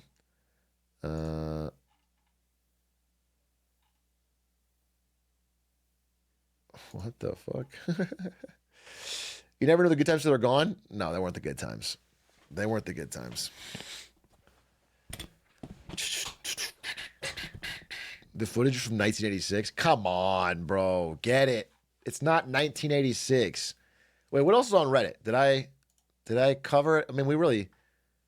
oh, what's the most rewatchable Atrioc video? Was huge on this week's Reddit. Let's see. Punch, CSGO, mapping. This is not most rewatchable video. This is me at my parents' house over Christmas with like a hard basement light filter talking about this is a not a good, certainly not a rewatchable. CSGO Surf, S3K. That's a classic. That's one of my favorite videos. Squidward. People like that one. That's fine. I think the best videos that I am proud of are not rewatchable. The best videos that I'm proud of are like the China housing collapse one and a couple Marketing Mondays. The Hitman contracts are not really rewatchable. Quarter 6 Gambit, not really rewatchable.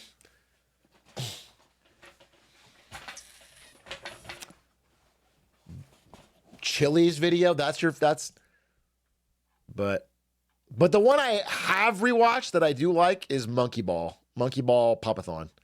I think Eric DePoo went fucking crazy with that video. That video could have been just fine. And he went fucking crazy with it. It actually was the power of editing. Because he really somehow captured 72 hours of magic in a 45-minute video and got like all the... Like, you really get the full experience. It's probably better than watching it live. He did a really good job. I mean, that's one of the best edits I've ever seen.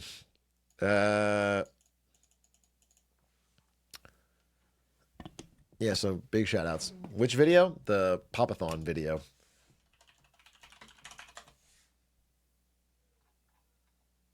Twitch's most cursed subathon.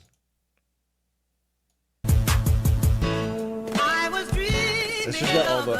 There's layers to bloom, so pray for the players. Halloween the D. Like, he did the subtitles popping for every song, and there's all the songs and all the key moments, and when the fucking... The balloon stick out the power line and everything. I mean, it was just that. I don't know how he did it, but he did it. That's a great. Bring back clean shaven Atrioc. Damn, it is. Look at his.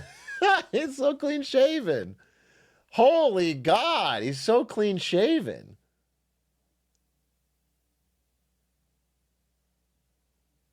He looks like a little baby.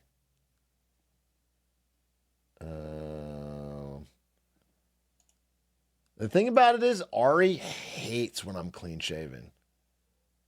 She don't like it. I usually only clean shave when it starts to itch. Once it starts to itch, then I shave it down.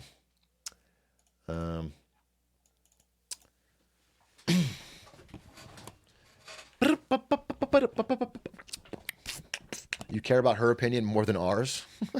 Yes. Yes. How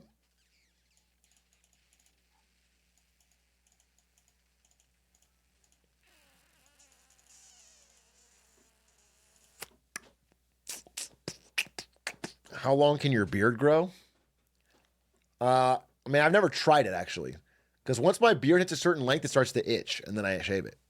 Every time my entire life. I would need a way to get past the itchy part. I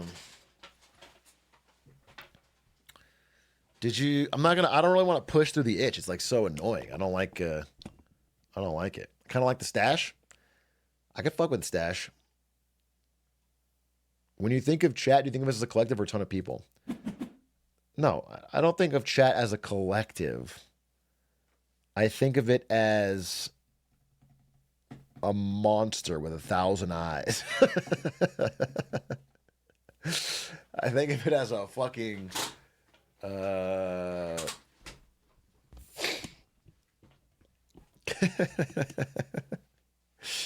that thing haunting my fucking nightmares. I think of it as a fucking hell beast. A body horror. Something like that. Hey, let's watch the CoffeeZilla video. Wait, let's just think on Reddit. One more thing on the Reddit. Check.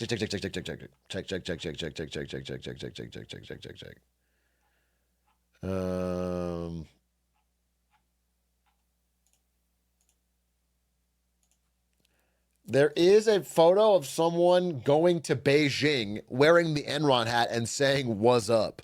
Which I do like. Big dub. I want to do this. So you're living my dream. You're living my dream. I want to do this. And I will do this in 2025. 2025, I'm going to China. I'm going to Taiwan. Same thing, to be honest. Same thing. There's no difference. I'm practicing for the if I'm ever questioned.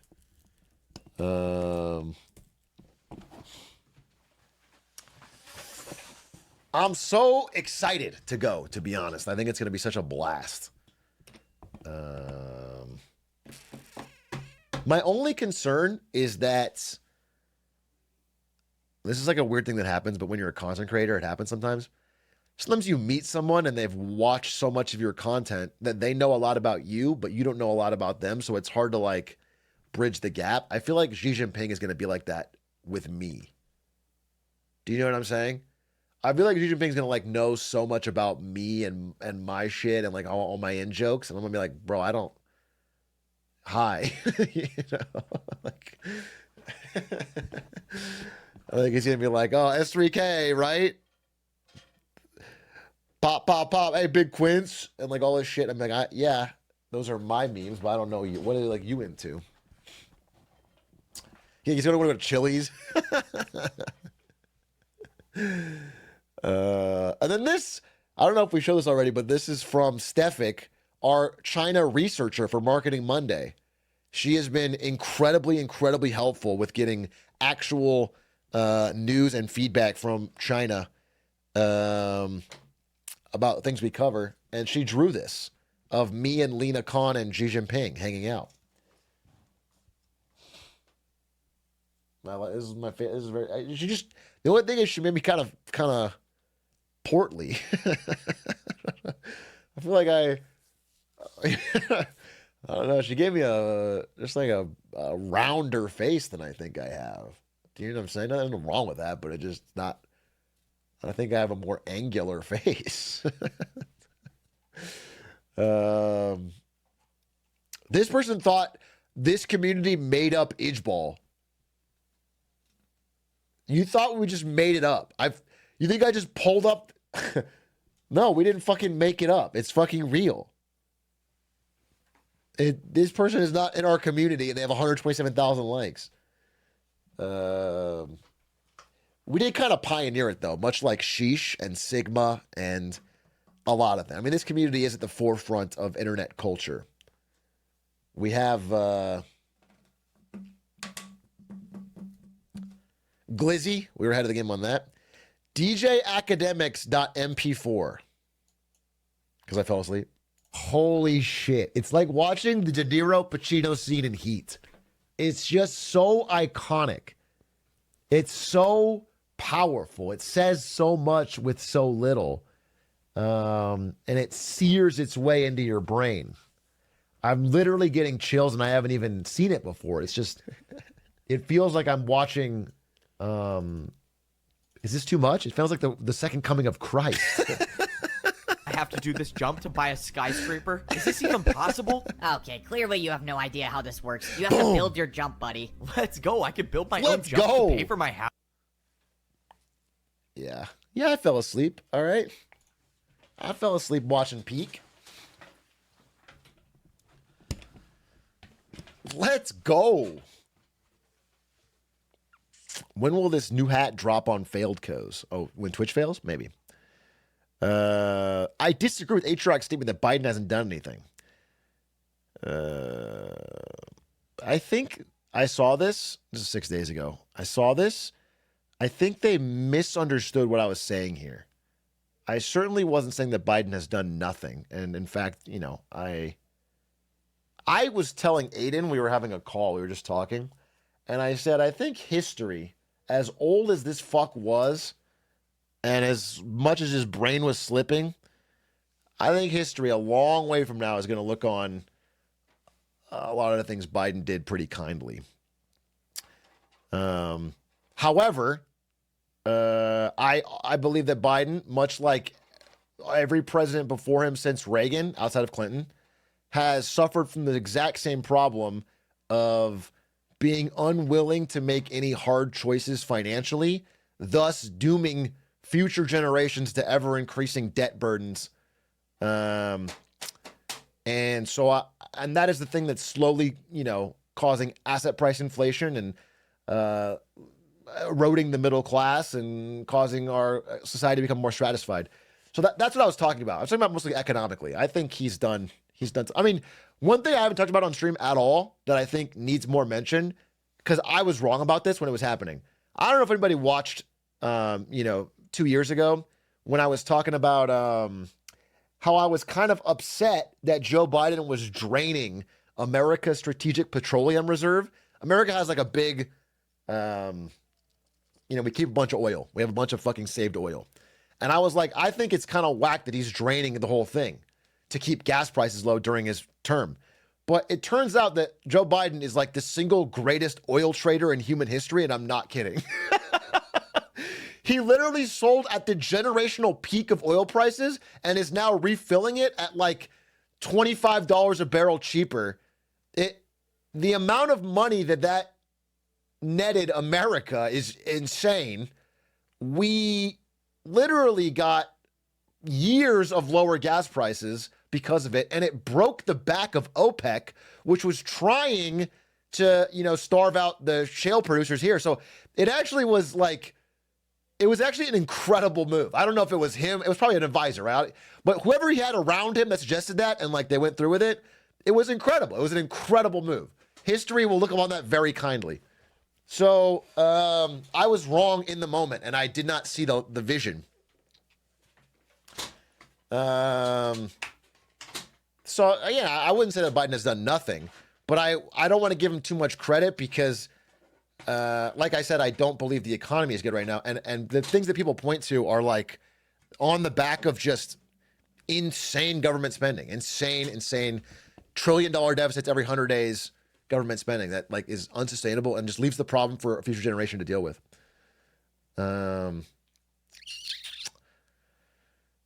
What is this? Oh, dude, the amount of people that were Googling, like, you know, can I change my vote? What is a tariff? All these things after the election was wild. Was wild. That shit was wild. But we got a marketing money coming out explaining what a tariff is. So, oh, wait, not safe for work. What is this? Oh, it's not safe for work because it's an all-black ninja hot dog from IKEA, Japan. Wow. That is quite a glizzy.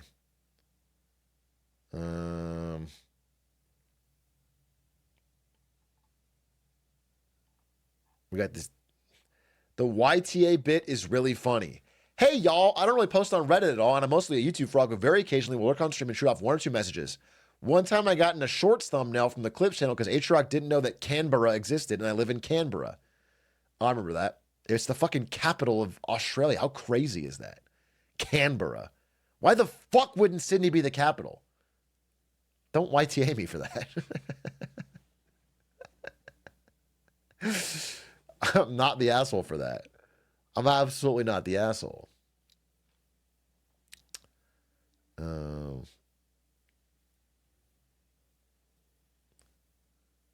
The incumbent party, yeah, I said that. Yep.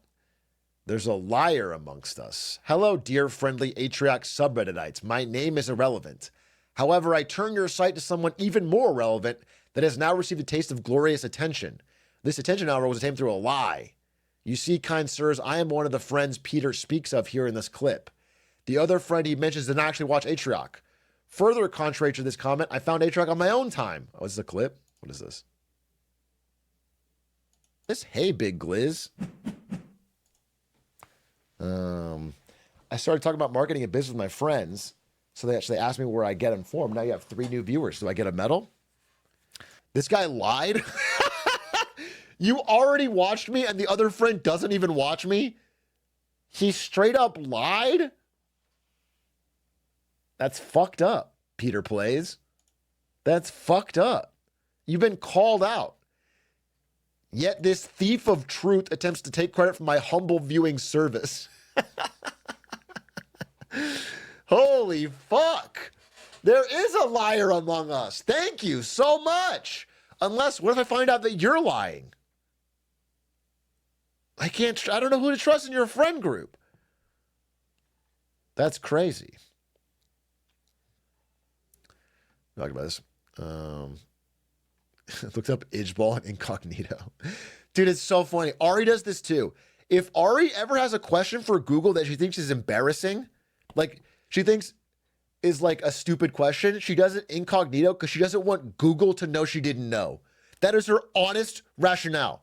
Like if she's like, you know, where to, I don't know, if she was Googling like, I can't even think of, is a mandarin orange actually an orange or whatever? Something like that. Something like that. She'll like Google it in incognito because she's afraid of Google knowing that she didn't know that. That's crazy. Why the hell would you? There's nobody that cares or knows. There's not a person. It doesn't go to a person that's like laughing at you. Why show weakness? You certainly aren't showing strength by fucking hiding your question. Oh, the glizzery. Everybody wants to be my glizz to me. Yeah, this is fucking powerful stuff. This is fucking powerful stuff. I imagine this was written at like 5 a.m. Bro stayed up all night. 5:40 a.m. dropped this fucking banger. This is tragic. Get help. Get help. Spoiler, ain't no way. I gotta fucking make sure. Oh, it's just someone. It says Glancer. In the wake of the election, I think Big A should consider switching to Blue Sky or next alternative. Perhaps you haven't seen atriochreal.bluesky.social. with a fucking banger post. 167 likes already. Changing the fucking paradigm. Glizzy. Get in here. Like it. Retweet it. Follow it. Reply to it, dude. We're shaking up social media. One step at a time. I mean, this is just good. This is good stuff. So your request has been granted. I'll be on both, I guess. But I need finance Twitter to move over. That's why I use Twitter. Because I find out about things that make me curious, that make me go read more on Twitter. And if I don't find that on Blue Sky, then I have no I don't like that's the problem. All right, let's see. What else? Found a Chinese TFT player. You are YYDS. You know YYDS?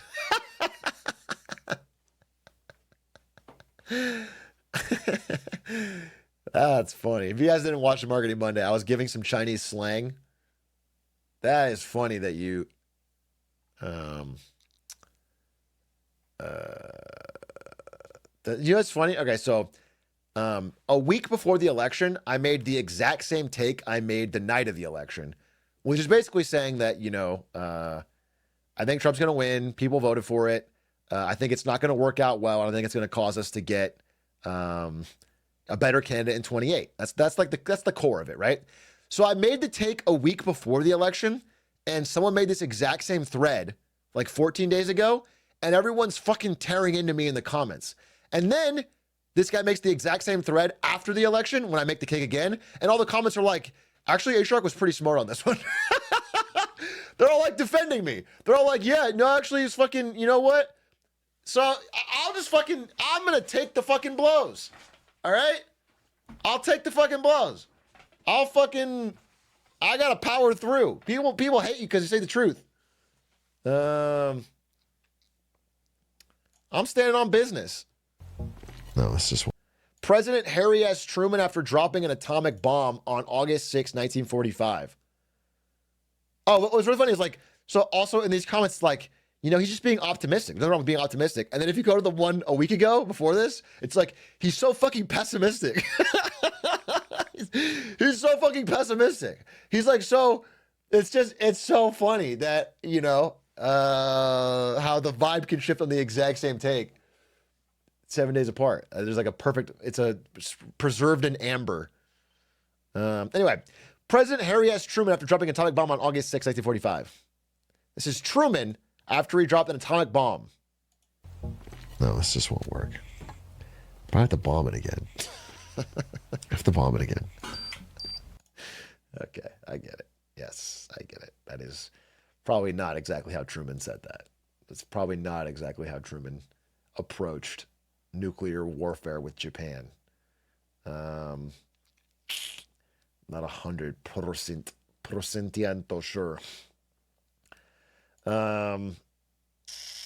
According to Oppenheimer, it is. According to Oppenheimer, Einstein was like Captain America.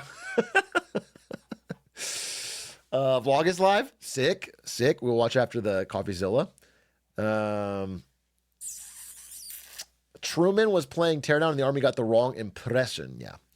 Anyway, let's watch CoffeeZilla and then we can watch the vlog. Let's see. CoffeeZilla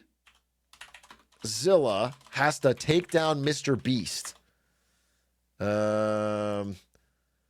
Investigating MrBeast. This got 1.8 million views in 7 hours. That's fucking crazy. That's crazy. All right, let's see.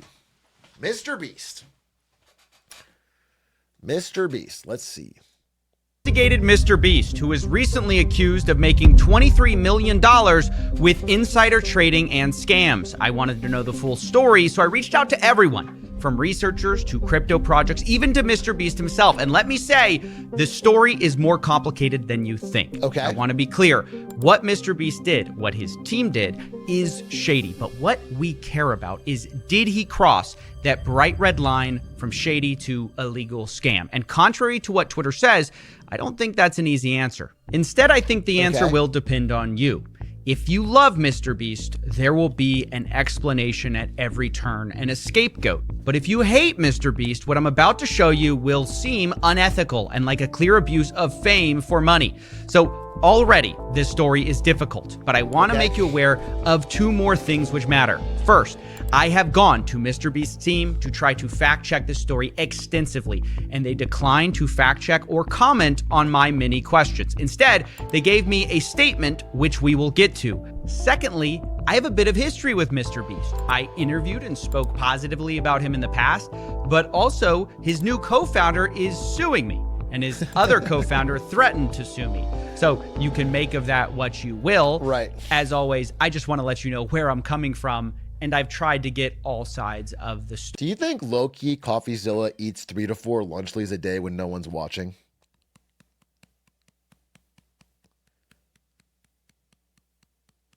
It just feels like he doesn't like Logan. I get that. Doesn't like KSI. I get that. But he has to love Lunchley. The mold gives him his passion for finance. Story. We're going to start with the major allegations against MrBeast and build on those. They come from two sources. Firstly, an investigation by Soma XBT, which claims MrBeast made $10 million by backing low-cap crypto tokens, which are down 90%. And the second investigation comes from a group of 5 people who investigated MrBeast. You know what's fucking crazy? Pretty much everybody who wasn't like famous or well-connected in all of these tokens lost money. And yet nobody will ever admit it. Nobody ever like pipes up and is like, yeah, I got, not nobody. People will do it in sometimes these CoffeeZilla videos when they get to interview, but like, if you talk to crypto people, everyone is up. Everyone talks like they're always up. They've never lost money. It's like Vegas. It's like when your boys go to Vegas and everyone's like, I'm even. I'm break even. If you count the free drinks, I'm basically up. But it's like, bro, I just saw you take out another 500. You're not up. And found $23 million in profits from, quote, scams, shady deals, and his network. Now, there are a lot of crypto projects they go over, and I want to be clear. Some of these allegations, I agree, are bad. Others, I think, are actually worse than have been reported, and still other allegations I simply disagree with them on. So we're going to start with what I don't agree with. According to the report, Polychain Monsters, or PMON, is a project which KSI promoted heavily. MrBeast did not. But MrBeast did get in the... Dude, I forgot when KSI had a KSI crypto account with a fucking thing and just talked about crypto all the time. Dude, 2021 crypto, generational era of scams. Just generational era of people, pure greed.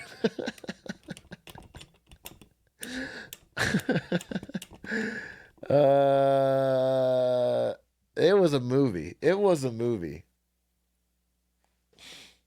I promoted heavily. MrBeast did not.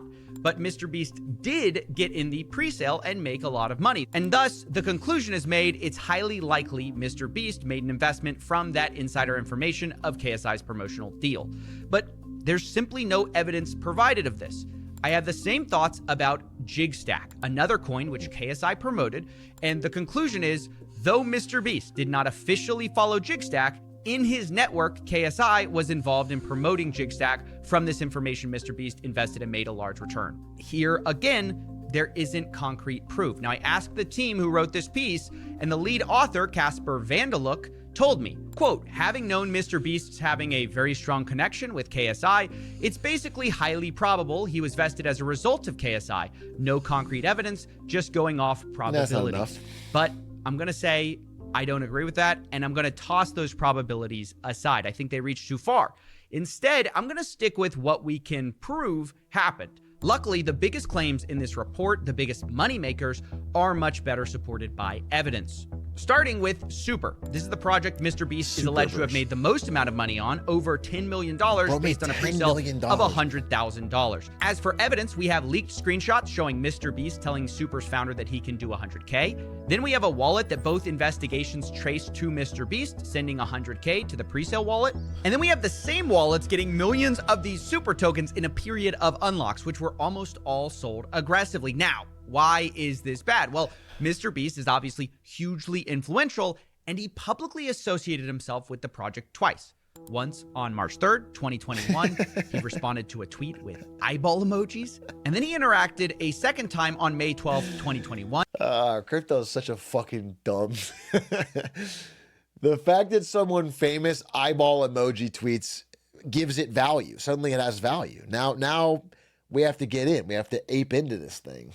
And then he's selling all the while to you. This is much worse. The founder, Atrioc Trades, had tweeted, "There's a gym sitting there on the market at eye-watering prices set to explode during the DeFi Summer 2.0. MrBeast's response, Super? But what he doesn't say is that he'd already purchased a huge stake in Super at this point, and on the day that he's tweeting, he was selling tokens, allegedly. Not only that, he had been selling tokens and continued to sell tokens. In the 72 hours after the May 12th... It reminds me of that guy, you guys ever seen the All In podcast? You guys know of it? I don't like them. I'm not a big fan of them. I'll be honest with you. They're one of the only podcasts that covers certain things. Sometimes it's like you can watch them. And I'm not trying to put him on blast, but Doug kind of likes him, and I love Doug. I love Doug. I think Doug is like, again, I just think he's one of the best creators doing it right now. So I'm like, I'm trying to give him a chance because me and Doug have been talking about stuff. And one of the guys on All In is just Chemath. This guy, he used to do this all the time where he would go on like recently, like 21, 22 era, he would go on TV on CNBC and just pump the shit out of a company that he was actively selling. He would just go on there and be like, Virgin Galactic is the future of space travel. This company is literally and figuratively going to the moon. It's going to change at the same time as he actively selling. The guy was literally just a pure scammer through and through. And then made a ton of money off that. And now every fucking podcast episode, he's like in fucking Sicily on a yacht drinking wine. And it's just fucking, I don't know how people aren't angrier at this guy. That's where his money comes from. It's entirely fraud. It's entirely fraud. But people just move on. I don't know. That just bothers me. MrBeast sold about $200,000 worth of these tokens. And remember the context.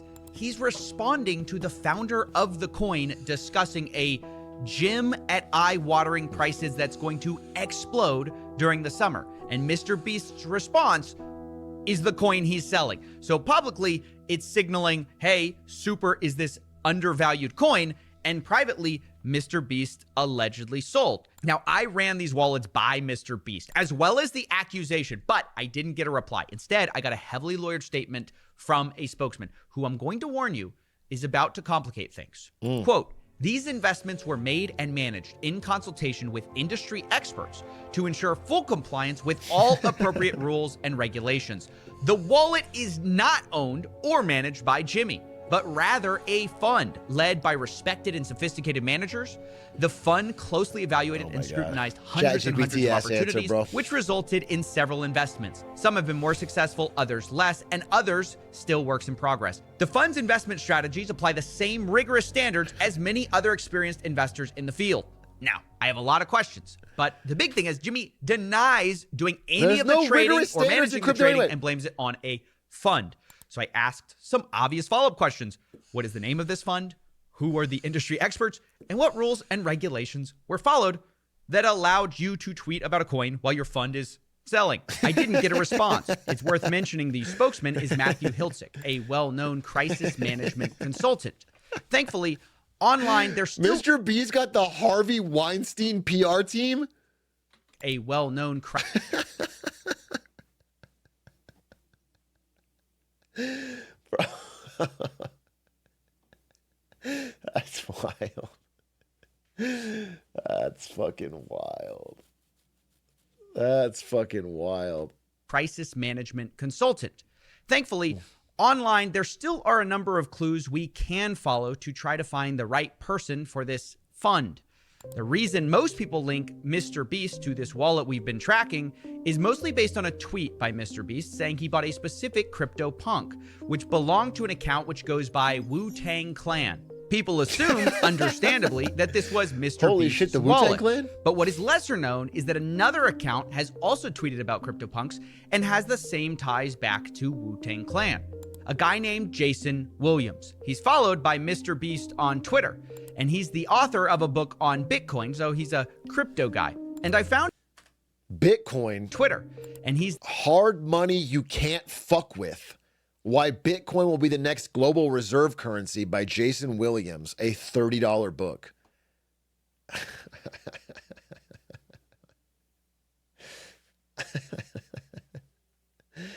Can't imagine reading this.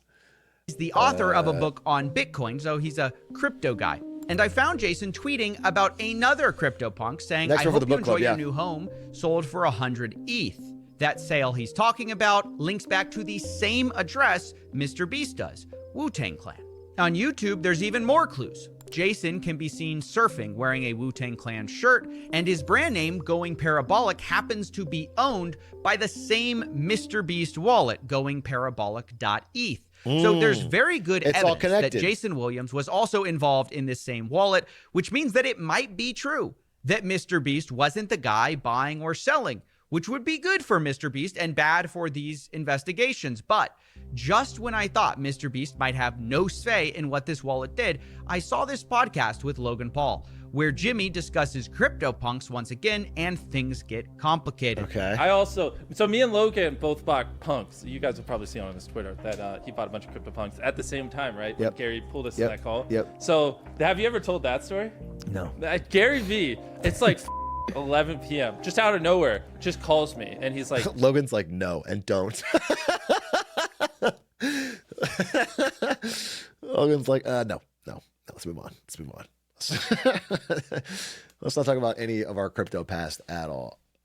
yo, I got like 30 people to call, hop in. I'm like, I don't care. He's like, it'll be the best decision of your life. Just get in. I was like, okay. Yeah. And so I just joined the call. And I just see like Logan and I don't even know these other people. I don't want to put them on blast. Every heavy hitter you can imagine who's worth $1 billion was on this one call, and Gary V is in the little corner, the little square. He's going, CryptoPunks. It's gonna be huge. It's gonna be the next.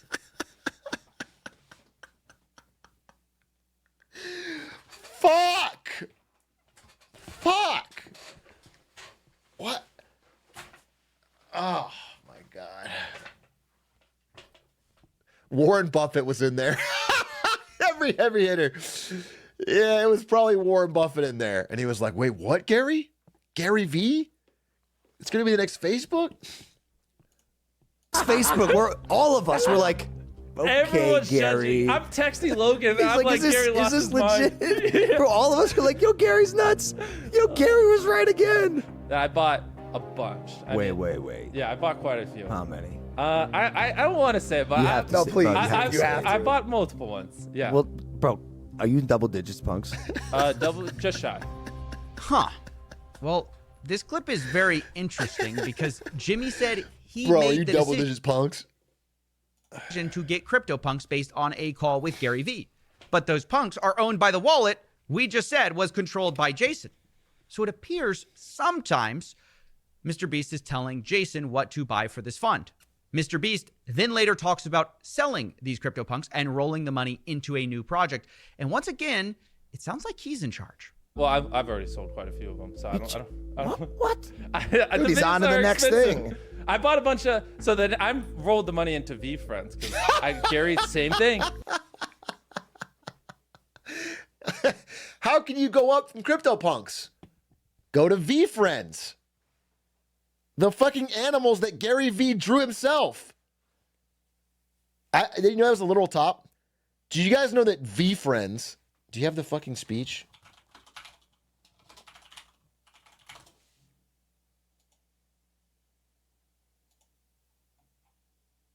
Where's the original one?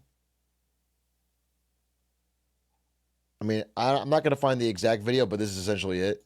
Hey everybody, it's Gary Vaynerchuk, the creator of VeeFriends. I am humbled to be working with Mattel Creations and this incredible Uno and VeeFriends collaboration. First and foremost, So VFriends was just an NFT collection of random animals that he drew. He just fucking farted these out. This is a fucking bee. This was the actual top.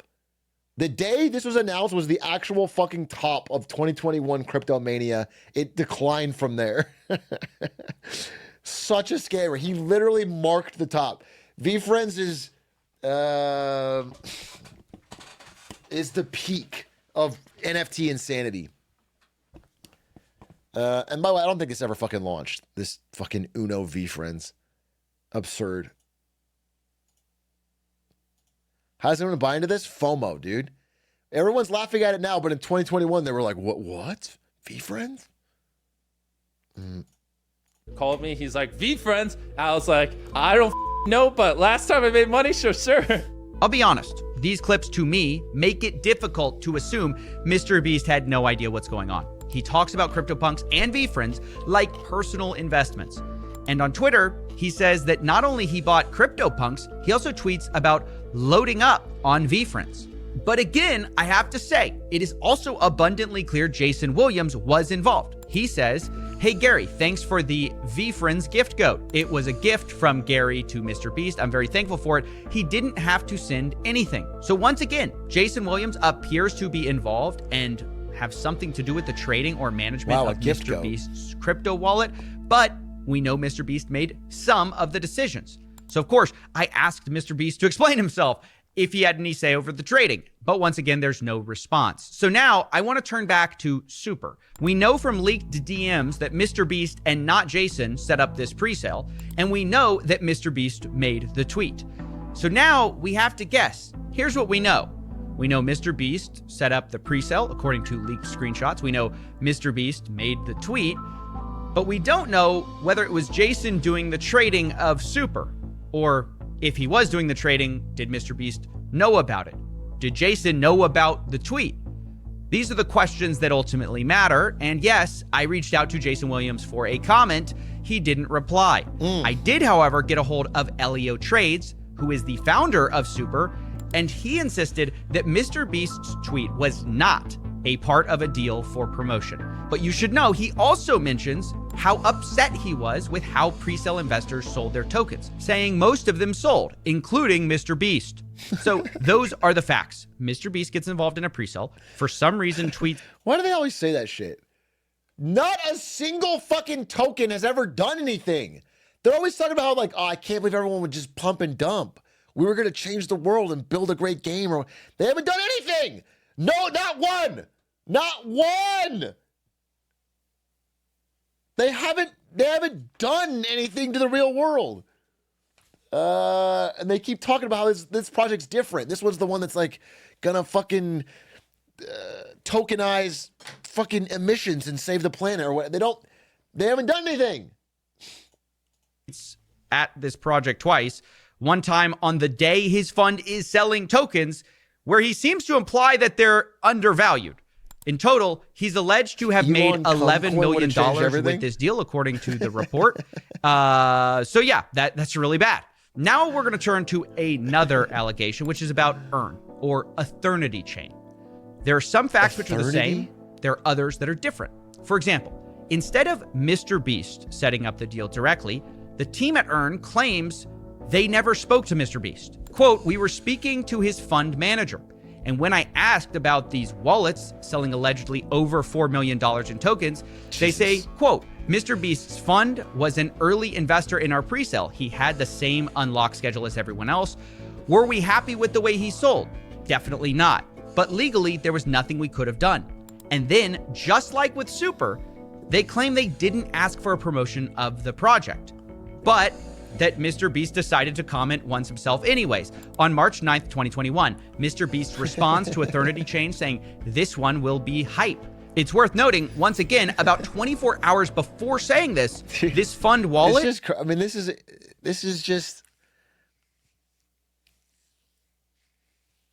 is just, there's a large group of mostly young men that are so desperate to make life-changing money, to get on the property wheel and to get out of the 9-to-5 grind and make money, that they can be exploited by someone famous, like someone giving them even an ounce of hope that this will be the one that moons and gives them, and instead they just get cheered. Like a part of their money gets taken away so this guy in mask can get 4 million. It's great. It's worth noting, once again, about 24 hours before saying this fund wallet purchased over $100,000 of earn tokens in addition to the presale. Now, what is different about Super is that MrBeast's name was put publicly on the Eternity Chain website. On their investors and partners page, you might be asking, well, which is it? Is he an investor or a partner? And the answer is both. He got into the presale, and the Earn team also claims that he partnered with them for an NFT drop. Supposedly, it was a charity drop and a normal NFT drop. Now, the charity drop specifically did happen in association with one of MrBeast's projects, Team Seas, saying, quote, all proceeds will go towards cleaning up the seas around the world. This was early November 2021. Then the official Team Seas account posted on November 3rd, 2021, quote, what an awesome NFTs crypto collaboration in support of the team. Then the CEO of Eternity Chain, Nick Rose, confirms in Telegram that the drop is supported by MrBeast, saying Earn and ETH tokens will be accepted for the charity auction, which was slated to last 2 months. Now, the reason I'm sharing all of this is because 1 month into this 2-month charity auction on November 30th, 2021, the Rocket Fund... If you buy our worthless token at an inflated price, so we get a bunch of money of yours, we'll take a small portion of that money and I guess spend it on cleaning the sea. So roundabout, we'll put a Chuck E. Cheese token in the middle. Basically, you're giving us a bunch of money and then we take a little bit of that money and use it on the sea. That's brilliant. Or Beast Fund, or whatever you want to call it, start selling huge amounts of this Earn token. Allegedly, they sold over $2 million, while the charity itself was still going on. Now, I know that sounds horrible. It looks horrible. It is horrible. Although I have to tell you, personally, I don't think this was a master plan to pump a coin with a charity auction. If it was the plan, it was a bad one because the NFT auction was ultimately a flop. But do I also think it doesn't matter because regardless of your intentions, selling tokens within a month of your 2-month charity auction is wrong, stupid, and unethical? Yes, I think that as well. Because in case you forgot, MrBeast is the charity guy whose name is on the website. It isn't a fund. It isn't a crypto rocket fund. It's MrBeast's branding. I even asked the Earn team about this, saying, quote, why did y'all list MrBeast instead of Rocket Fund in your partners' investors? Was that discussed? They say, quote, we listed him, MrBeast, as a partner, and quote, yes, they accepted that. Okay. So according to the Earn team, MrBeast knew or should have known that his name was on the line for this investment and partnership. And yet, this fund, his fund, whatever you want to call it, sold tokens 1 month after starting a 2-month NFT auction for charity. To be fair again, though, it's hard to oversell how bad this NFT auction did. I have found only one NFT that appears to have sold here, but the bids were made. You're telling me this didn't save the world? Charity. To be fair again, this didn't save the oceans? What the fuck? This should have saved everything. I'm blown away. It's so beautiful. And though, it's hard to oversell how bad this NFT auction did. I have found only one NFT that appears to have sold here, but the bids were made in the Earn token, which the fund was selling, and the actual sale of the NFT didn't happen until after the fund sold in November 30th. The transfer happened in December 23rd. So of course, I went to MrBeast directly to answer this and see if there was some more context they could provide. There was no response other than the statement we've already. Do you think there's something strange about launching an NFT project for charity and then selling $2 million of the associated coin for profit within a month before the charity auction? That is funny. That is already read from MrBeast that he did not control the trading. Although again, that isn't a really satisfying answer because we've established MrBeast would sometimes... Wait, I'm sorry, so only the NFTs were for charity. So he sold $2 million of the coin for profit. The NFTs didn't sell at all. Nothing went to charity.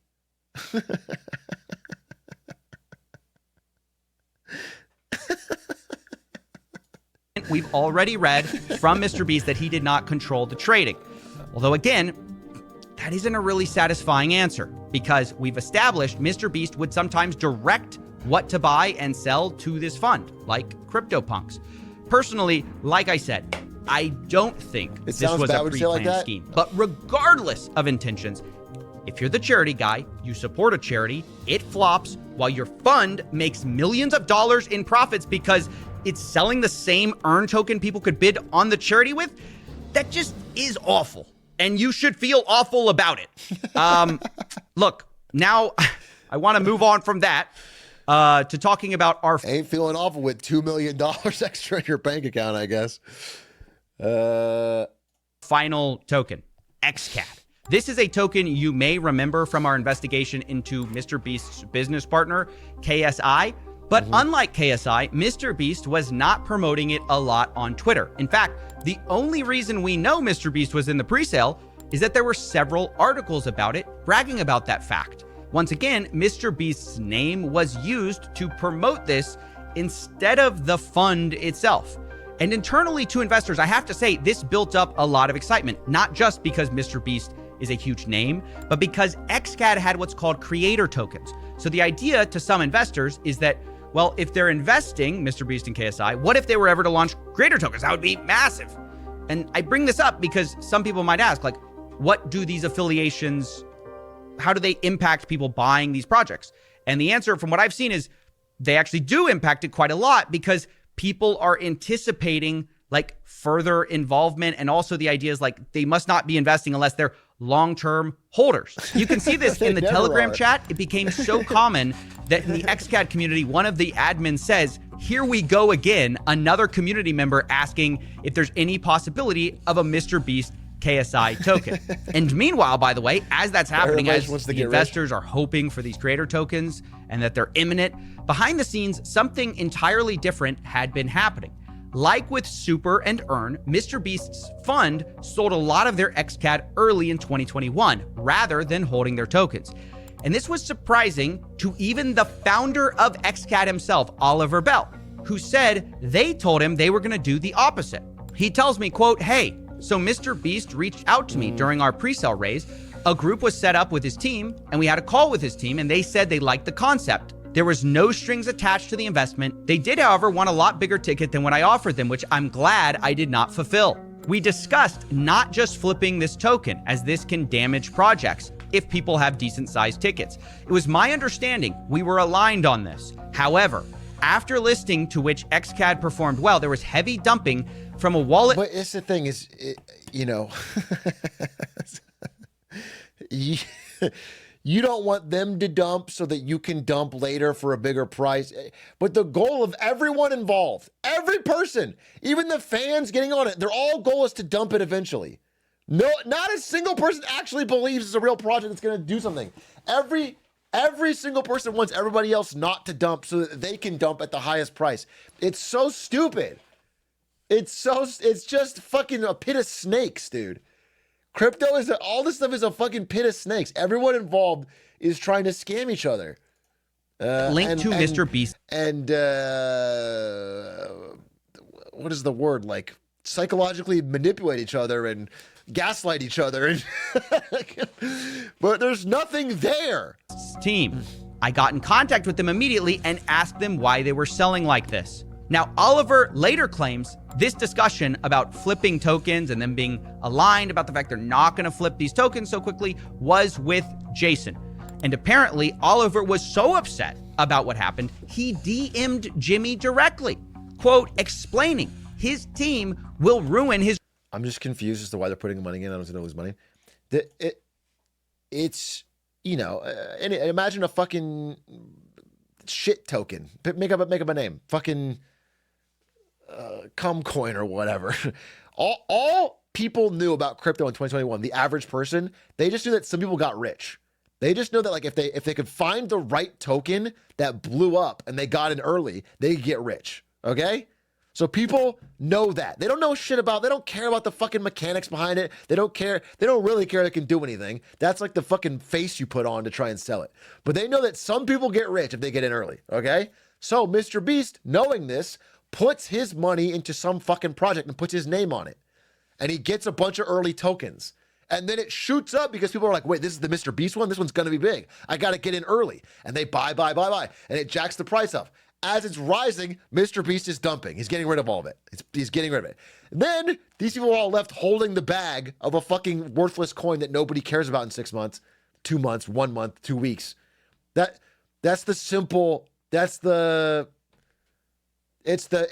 fame is being leveraged to FOMO people into thinking they can get rich. His reputation. And look, sorry to be a broken record, but yes, I reached out to Jimmy about this too. And once again, there was no reply besides the statement we read earlier. It's worth mentioning that I asked Oliver for proof of this message about ruining relationships, and he said the message had been deleted on Telegram. So who you believe here is up to you. Oliver also says, quote, I don't think Jimmy has a bad heart or is a bad person. I think he has genuine interest in the crypto space, but I think the team that handles his crypto is completely clueless. How are they clueless? They're not clueless. They might be soulless. But so far, every single time they have gotten in early, used MrBeast's name to pump it, and then dumped it immediately for millions of dollars of profit. They're not clueless. They know exactly. They don't believe in it. They don't believe in actual crypto. They believe in making money. And here, on this last point, I have to disagree with Oliver. I don't think that Jimmy's crypto team is clueless.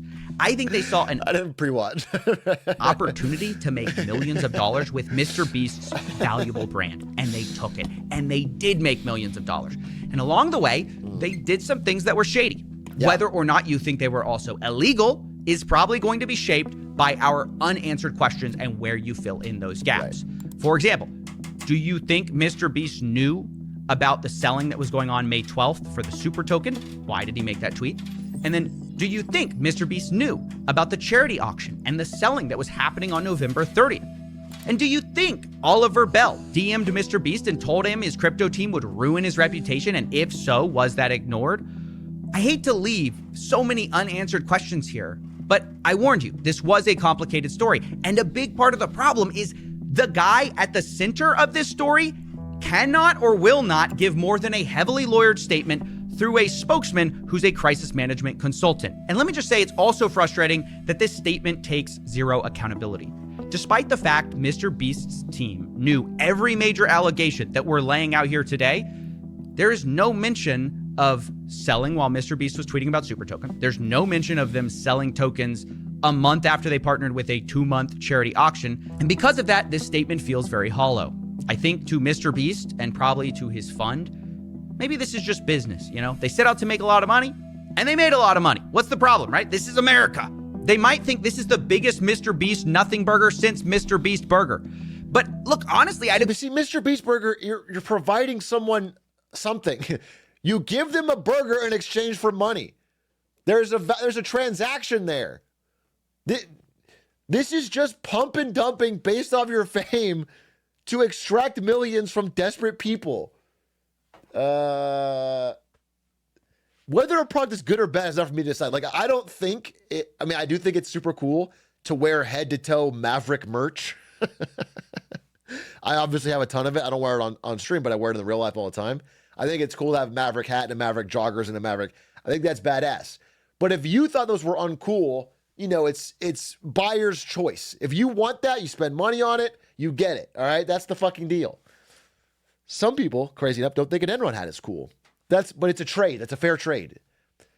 This is, from the beginning, there was never going to be anything real. It was entirely designed, executed perfectly to, you know, roundabout pump and dump using their fame to get money. It doesn't matter whether Jimmy knew those things on the exact dates either. There's no other reason to do it. The reason you buy the coin is so you can dump it. And the reason you think it's your confidence going up because you're famous.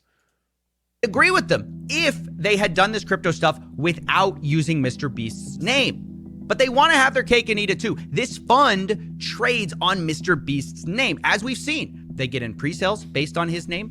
He tweets from his public account, and they're putting his name publicly on projects' websites instead of a fund. But when things go south, suddenly, oh, MrBeast, what? No, no liability, just because he's not sitting there physically pressing the buttons. I don't think that's the way it works. Look, I want to close with the final part of this CryptoPunks podcast we showed you earlier, because in many ways, I think it's a microcosm of this story. Obviously, I have to say, I'm not making any comments or judgments about the guy who's suing me, who's also in this clip. That's just coincidence. I am only talking about MrBeast's reaction, because as MrBeast is talking about Gary V's great CryptoPunks call, there's a moment when the co-host says, hey, maybe instead of Gary V being a genius, maybe it's just the call itself that makes the market. And MrBeast kind of defends it. He says, no, that was in February. You know, CryptoPunks didn't pop until the summer. And, you know, I never talked about CryptoPunks until this very moment. Can I ask you guys a question? When Gary does that call with all these billionaires and 8 months or a year later, everybody's like, Gary was right again. Yeah.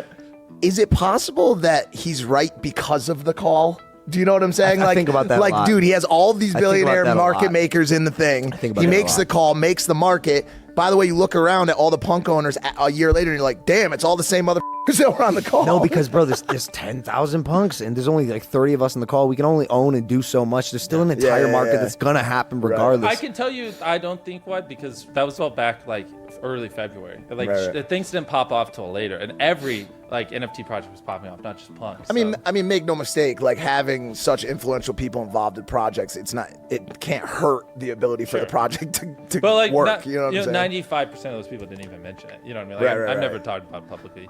Yeah, but that last part isn't quite true. The reason we're all here is MrBeast tweeted about CryptoPunks the same day he bought them back in February of 2021. That's how we found his wallet, even though we now know someone else was involved too. And I would apply the same level of scrutiny to many of the investments we've talked about. Was it the genius of Jason Williams, MrBeast, or this fund that made them tens of millions of dollars?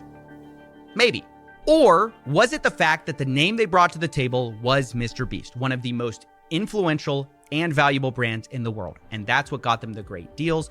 That's what got them a bunch of eyeballs. That's what made it so valuable to have his name on these websites. And maybe that's what made the market. Ultimately, I think it's for you to decide. I mean, good vid, but it's just insane. People didn't receive enough pushback for doing that in 2021. It's crazy. It's crazy. If you get rid of the token in the middle, everyone understands it's a scam. But when you put one layer in the middle of there's a token and it's crypto, people, what? This is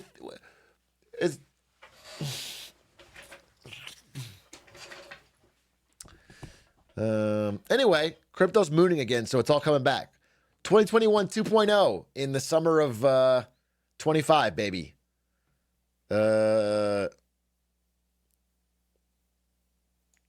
Get ready. And I am launching an NFT, by the way. But this one's for real. This one's an NFT. Here's the thing. I know I just railed against it for 30 minutes, but I want to tell you guys, like, mine is different because mine's attached to a game. Okay? And it's a really fun game. It's like a really fun game. And I want to show you that game right now. That is coming around with our NFTs and our crypto. And it's called Get to Work. A year in this new vlog from Isto called Creating the Perfect Stream Game. ago, I set out to make the perfect stream game. A game that would provide exciting highs. Hit her one time! Devastating lows. I want you to know that Melania Blade of Mikola is in our game. And no, we did not pay Miyazaki for the rights. And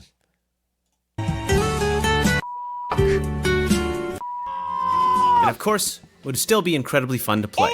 But I knew I needed help from an expert. So I invited Atrioc. Wait, I gotta watch that clip. Atrioc monkey ball clip. Where is it? Where's that fucking clip? How can I? Oh, come on, dude. How is that clip not like #1? Oh, here it is. It is actually on.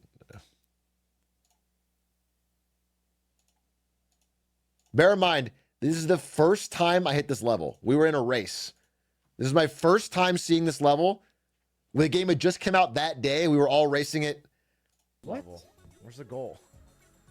Wait, how does a man Bro, where's the goal? Oh, there get it up is. here?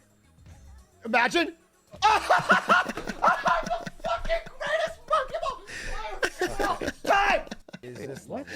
That's unreal. Wait, That is that's like one of my that's a 1 in a million, bro. Imagine. That's unreal.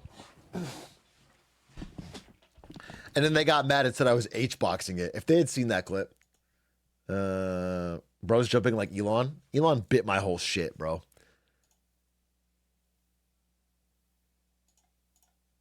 To a brainstorming. Lud was talking shit after. Yeah, Lud and Stans were both talking shit because they were mad because I was winning. They were getting a little salty. They were getting a little bit salty because I was having I had good vibes in the call because I was cruising through. Session to help me find the perfect stream game. You just have to tell when it's your friend and when it's not. Holy bald. Jesus Christ, bro. Luckily, I have a ton of hair now. Nope, it's the same. Oh my God, same shirt. Wait, same shirt 1 year. Wait, that's crazy odds. Bro has one shirt and one piece of hair on his head. Wait, I haven't changed clothes since August. Anyway, this is our brainstorming session from August 23. Find the perfect stream game. You just have to tell when it's your friend and when it's not. AI telephone. Rock, paper, wizards or something. Sailing ship games where you work together. Is Titanic public domain? A Titanic game. A Subnautica horror game. Roguelike Jump King. And how many people are in chat? I think I had 4,000 or something. It was the crazy thing was they all stayed. Yeah. Which was like super rare. That was my first big stream and it worked for sure, 100%. It needs to be a character that's interesting. And then I saw this, Roller Man, which is so funny. And if we added the context of something a little more serious, like he's a businessman trying to get to work. He's wearing a suit and tie in this rollerblade suit. The premise is that he could easily just walk to work, but refuses to because he has the roller suit. Not getting to work, but it's climbing the corporate. Dude, one of the games, you know, you glossed over the brainstorming, which makes sense. A lot of good games in here. One of the games that I was thinking would be hype. This is August 2023. Dude, you can see I had this is when I was working on the Microsoft Activision Blizzard video. Holy shit. It was when I was putting the scale of Sony to, I'm not picking my nose. I'm scratching my face. Straight up Titanic. No, but the game would be, 2-player game where you're in like like in prison when you have two people with a glass wall between them and the phones. When you're like calling someone in prison, you show up to meet them in prison and you're like calling them. Two people in like a prison booth and they're staring at each other and they can call each other. And you're having a conversation based on certain prompts. And every now and then the glass will frost up or whatever so you can't see if they're moving. And over time, it starts replacing some of your dialogue with like AI generated dialogue. So it's like you're talking to someone, but the game starts learning about how you talk, and then it replaces like a Turing test. Yeah, we're going to call the game Turing. And then you have to eventually start guessing when you're getting dialogue from your friend and when you're getting dialogue from a computer. That's how you win, right? Turing test the game. I think that would be a sick fucking game. That was like, it's supposed to be like a horror, kind of a horror, spooky 2-player game where I think it'd be sick, but I don't think that, I mean, in August, tech wasn't there. Maybe it is. And also, I remember thinking the easiest way to break it, if it was like actually multiplayer, is like people would just spam fucking slurs or whatever, things the AI couldn't repeat. So it actually has a terrible meta and would be very broken. But if two people took it seriously, it would be fucking sick. But it would have like the League of Legends meta where everyone just spams slurs. And there's a bunch of other ones. Lots of interesting game ideas. Rock Paper Wizards, I forget what that was. I think Rock Paper Wizard was like, we were gonna have wizards that could cast RPS spells, and there would be multiplayer, and you'd fight each other. Something like that. Horror game, roguelike Jump King. And how many people are in chat? I think I had 4,000 or something. It was the crazy thing was they all stayed. Yeah. Which was like super rare. That was my first big stream, and it worked for sure, 100%. It needs to be a character that's interesting. And then I saw this, Roller Man, which is so funny. And if we added the context of something a little more serious, like he's a businessman trying to get to work. He's wearing a suit and tie in this rollerblade suit. The premise is that he could easily just walk to work, but refuses to because he has the roller suit. Not This is a getting to real guy, work, by the but way. it's climbing the corporate ladder or something. No, he's like, he keeps falling back down to the mailroom, the first level. And then, there's like the CEO suite, there's the executive. You just keep going higher and higher. And that's such a funny visual of you trying to climb the corporate ladder. I like that idea. That's cool. The props themselves start to change, and the environment. I see. Yeah. Let's explore that more. I think it's cool. After some negotiating and signing contracts, Atrioc officially joined the project, and we both agreed to not only build the game, but to build it in exactly 365 days, starting October 1st. This is day one. So we got a ball. So all we've really done is just like try to recreate Monkey Ball. We can use that to understand their physics and like create our own original version. Okay, I mean, it looks like it moves pretty well. The only big thing is it's a little topsy-turvy. All right, yeah. You've got it down. Yeah. Okay. Choke. See, when we turn, it's got that drift. That Tokyo drift. Yeah, I see. Great. I remember. The secret is this is fun. actually a ball, but we just hit it. The other secret is we think Tony Hawk Pro Skater is also a ball. Is also a ball. Oh my god. How deep does rabbit hole go? So here it is with some slipping. Is Dominique in And any this of these? is like beyond disorienting. Yes, We're gonna have to fix this. There was a coder who worked on this named Dominique. I don't know if he made it to any of these brainstorm videos that he's tough. Now that we had the basic physics mechanics of rolling a ball around, it was time to actually create a character. So obviously didn't spend very long modeling this. Really? I couldn't tell. So there's the silly ones, and then there's the serious ones, like Thriller from Michael Jackson. There he is. Right, that is serious. This is like our Dominique was the least bald of us three. But Guy was fucking sick at like making things real. In-game rigging system. We're just testing it out. I can control, different points, and it'll follow it. So this is inverse kinematics, and it'll move the mesh as we need it.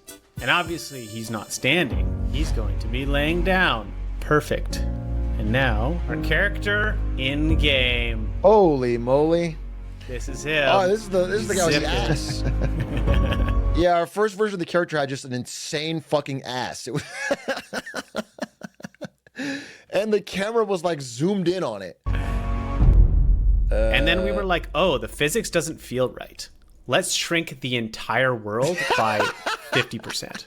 So we had to shrink the world as well so that it appear the same size. It was just because the ass you have cam, like less dude. friction because the ball is actually spinning faster.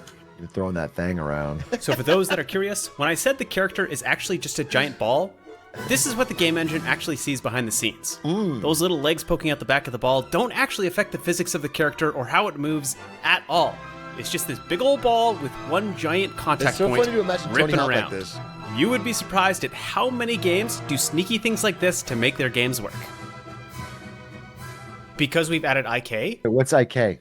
IK is inverse kinematics. So it adapts to different... Obviously, when I ask what's IK, I'm doing it, for the audience there, because I know all of this stuff already. Clearly, I was sort of like the technical expert of the team.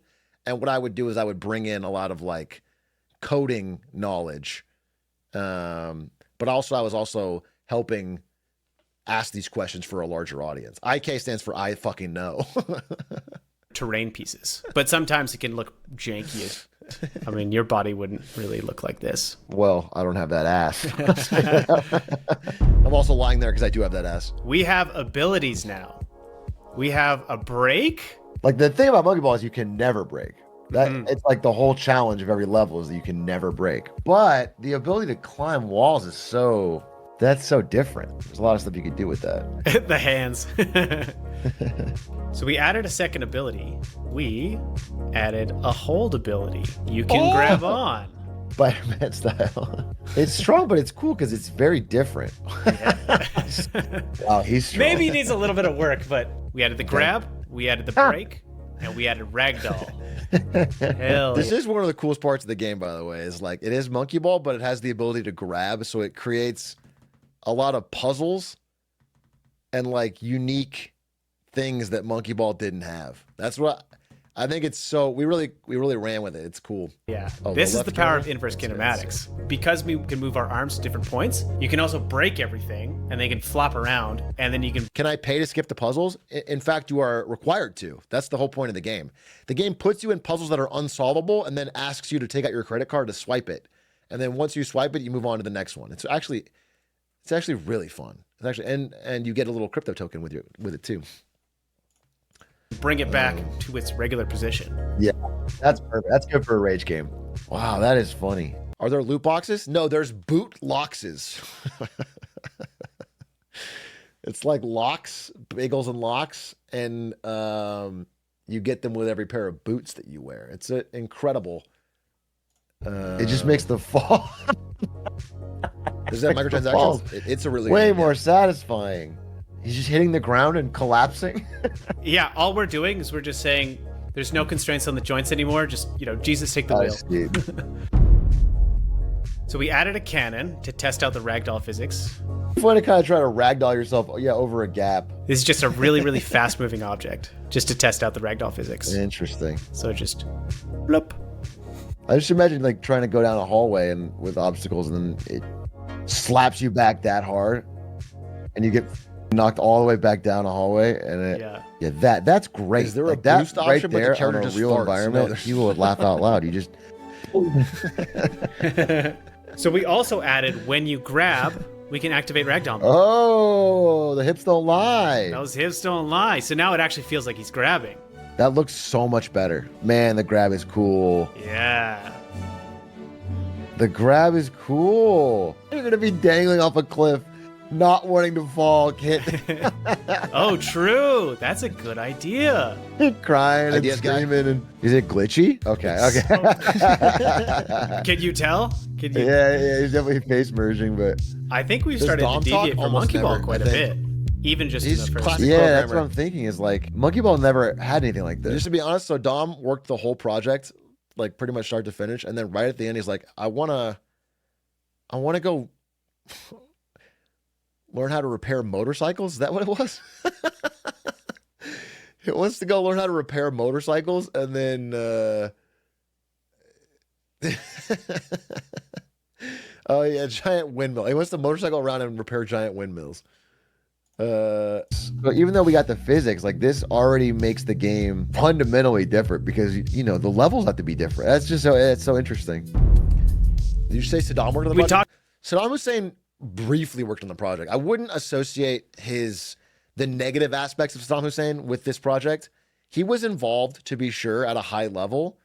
He definitely was an early member of the team, but obviously we didn't keep him around for the whole time. So is this funded by SoftBank? It is funded by SoftBank and the Saudi government in a team up. SoftBank and Hardbank. Talked about potentially doing a story and having a narrator. So we've just been building out the infrastructure to have dialogue. It's very boring until we actually read a story. So not only have we added narration, we have our first level. Let's go. We got half pipes. We got ramps. Look at that. Climbing the ladder of success. And we got jumps. Look at that. He wasn't able to include it in this video because I didn't send him the fucking file because it's on my old PC, but I made a level when we were first starting out. It is a fucking beast one. He had to fucking coach me through every fucking aspect of how to, you know, it was after we did the modeling thing. Is there a level editor? No, not at release. There's not gonna be a level editor, no. But I have used the level editor, or I've used the, so I made a level, but I didn't know how to make anything look good or fit together, but I will say it had a pretty cool corkscrew. Yeah, the engine. I made it in Unity. That's right, in engine. Yep. Unity. So Dom has been building the physics and the ball engine, and over the last month, this is what I've been up to. I've been building this level kind of in secret. So we took all the elements from Monkey Ball, we took elements from what we've seen and thought would be really good. So cool now we're ready to test an actual level to see what's fun and what's not fun. Building this level was so important for the game because it not only taught me about what makes a streamable game, but what also makes a fun game. Look, the first level definitely wasn't perfect. The camera is so nauseating. We fixed that, don't worry. And it was a little too hard, but I wanted to share some of the lessons I learned, starting with loops. So I had initially designed the level like this, a consecutive sequence of jumps up to a platform. Fun. Which is fun until you fall. And then you have to drive all the way back and try again and fall and drive all the way back, and you get the idea. This Dead Space is not fun. So I started studying some of the other Rage games and noticed my level didn't even have this blue part. My level was like jumps and then a corkscrew and then another jump. And if you fell, it would just reset the whole fucking, you would just fall forever because I didn't know how to make like a good. This Dead Space is not fun. Good practice though. So I started studying some of the other Rage games and noticed that they stack the levels very nicely on top of each other to reduce this mundane repetition. This is Jump King, and I downloaded the entire map to study it. And after studying the beginning levels, I discovered that the falls aren't as important as the time it takes to return to where you fell, which I started calling TTR, or time to return. These vertical lines loosely represent how far you fall. And you can see in the beginning, they're not that bad, but at the end, they get really bad. You can also see that most of the time, the TTR is quite reasonable, but they mix in a nice balance of small TTRs and very punishing jumps with big falls, or high TTR. Blonde wig. That's a throwback.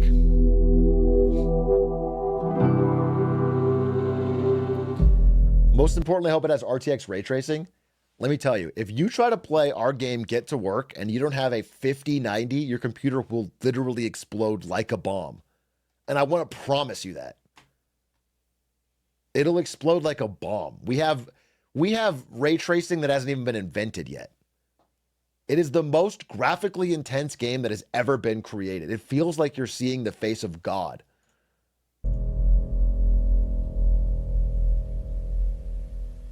She was so hot. So instead of using a straight line, I started to wrap around. So if you fell, you wouldn't be as far from the start, which is good, but yeah, when I left NVIDIA, I stole secret technology.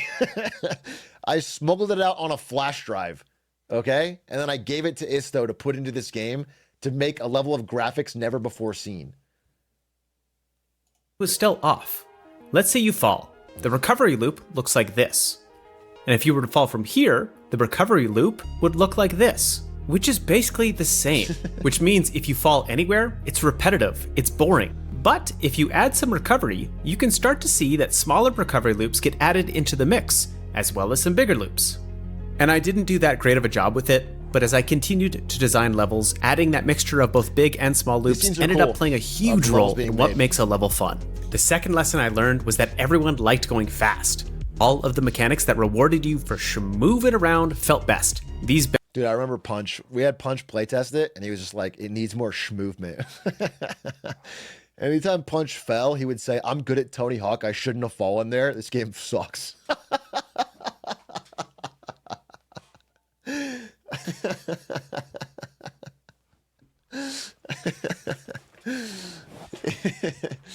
He definitely had his CSGO surfer skills on.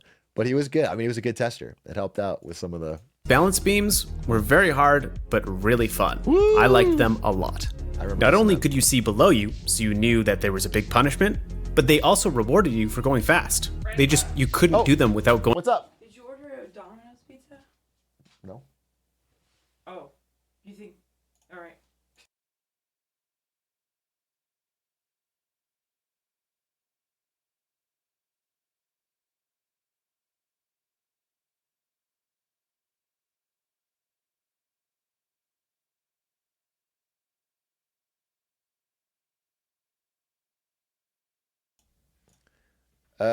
Anyway, back to this. Going really, really fast. It was perfect. The precarious maneuvers were okay in the beginning, but got old very quickly.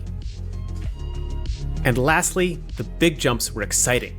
You really can't have that many of them, but I added a super big jump right at the end, which would basically drop you all the way to the bottom, which is the biggest time to return in the game. And everyone who screwed it up quit, That's a cool part. which is not good, but when they attempted it, it was very exciting. And hanging on for dear life was definitely going to be a hit for streams. And that marks the 2-month point in development. And we toyed around with a couple of other fun things that I didn't show, like a slow motion effect. That's crazy. It looks cool. But we ended up scrapping it, and there's a lot I to forgot cover. about that. So, You guys know how Only Up has slow-mo? We tried to add slow-mo to the game, and it was fucking terrible. In a monkey ball game, it's just so OP. Yeah, it was bullet time. People were, you just spam it all the time, and you never so much fall. so that I've decided to split up the year into several videos, where we show off how to create our character. I like it as well. Yeah, it's just funny. And how we got CDog VA to be our narrator? What? And who knows, maybe one day you'll be the CEO. You're certainly dressed for it. And those videos will come out before we release the game on December 2nd, which gives you plenty of time to wishlist our game. Look, we're a small... Give it a wish list! ...indie team with no marketing Small indie team! budget. So if you liked this video, wishlisting our game helps... Look how much better it looks now. The art, the light, the fucking path tracing. Leak? I think Isto's got it in chat. I'll spam it. Or maybe Yeti can spam it if... out so much. It really genuinely helps. Flaming So consider hoops to jump wishlisting. through in a business Thanks for watching. suit. We'll see you next time. Yeah, give it a shot. Wishlist it.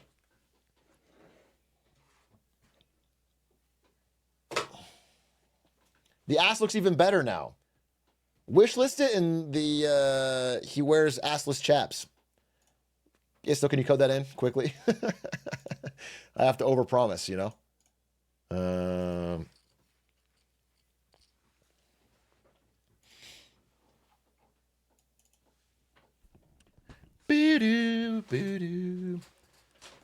No off-brand games budget. It's too small. It's just we're a tiny little team. Tiny little team. We don't need 30 employees on this one. We need we're just self-publishing. Finish the video. I'm sorry, there's one more.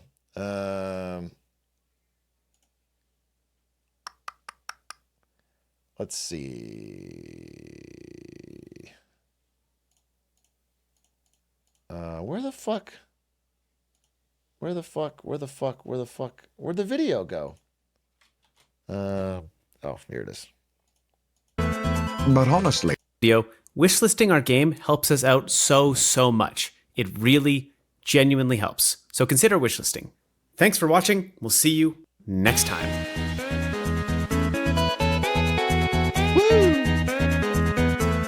But honestly, fatal injury aside, it really does let you move more boxes per hour.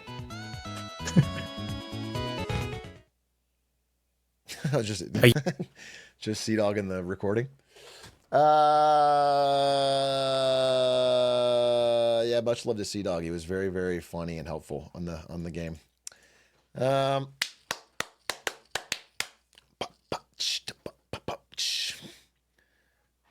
Anyway, fun video. Check it out. Wishlist. You'll have a good time. You'll enjoy it. OF model actually responded. OF model actually responded.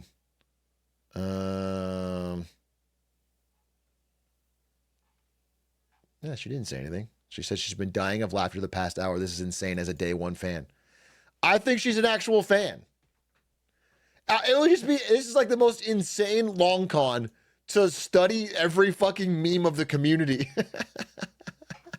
and then make memes early in case you're questioned about it later. But I guess possible. At that point, she deserves it. What is this? I used to If you think I'm gonna watch, you're crazy. You're crazy. You're crazy. You're loco.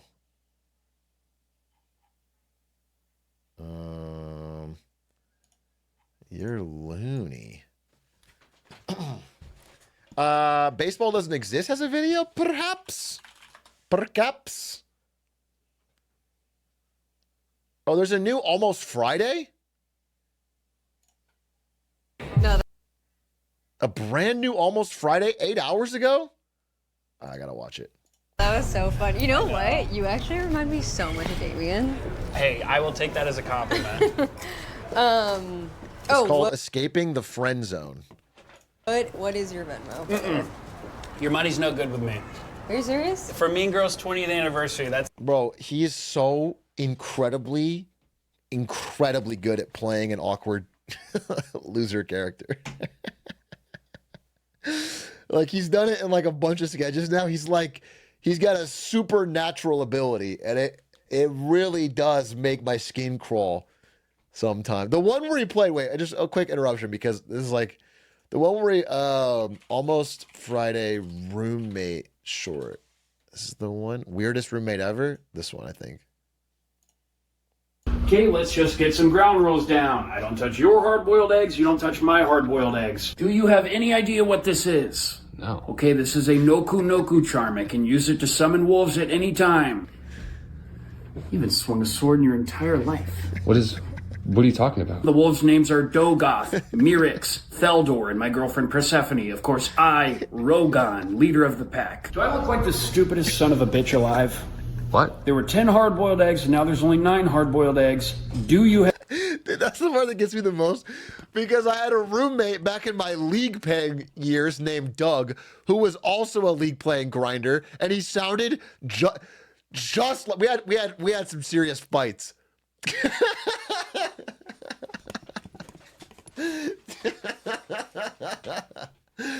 Oh, like that is so spot on to how at ASU, yeah, we lived off campus. have something to tell me?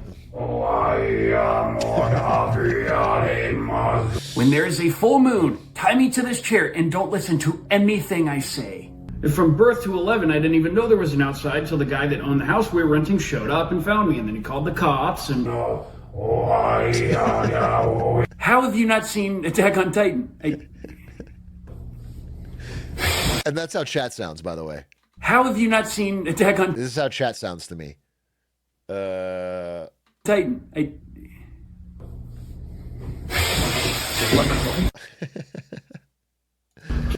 Anyway, he's good at playing these characters. Let's see. New one right here. That's on me. Are you sure? We'll Take that as a compliment. What is your Venmo? Your money's no good with me. Are you serious? For Mean Girls' 20th anniversary, that's on me. Are you sure? Mm-hmm. Thank you. Of course, yeah. I do think I'm going to head out though. I already called your Uber. Are you serious? Mm-hmm. Do you think you could maybe reroute it to Josh's? It wouldn't be like a extra charge. No problema, mi chiquita. I can do that. Thank you. Yeah. Well, that's you. Oh, okay, perfect. Yeah. All right. Thanks, Lily. Yep. Bye. See ya. For Will? Yes. Thank you. Okay, bye. Wish me luck. Good luck. Bye. Bye. Mwah. Mwah. Mwah. Mwah. It was fucking pathetic. Excuse me? You've told her how you feel? Well, once she gets to know the real me, then yeah, I'll tell her. Someone like you is only here by choice. I'm sorry. Who are you? A car will pick you up tomorrow.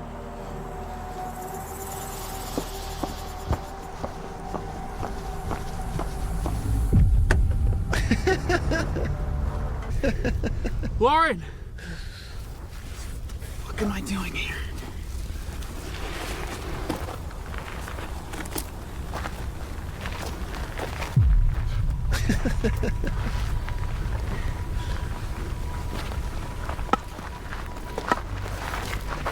Wait!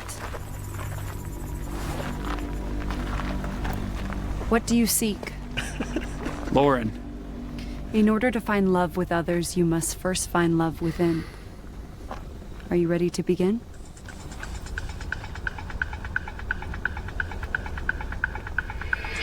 Lauren texts you. What do you do?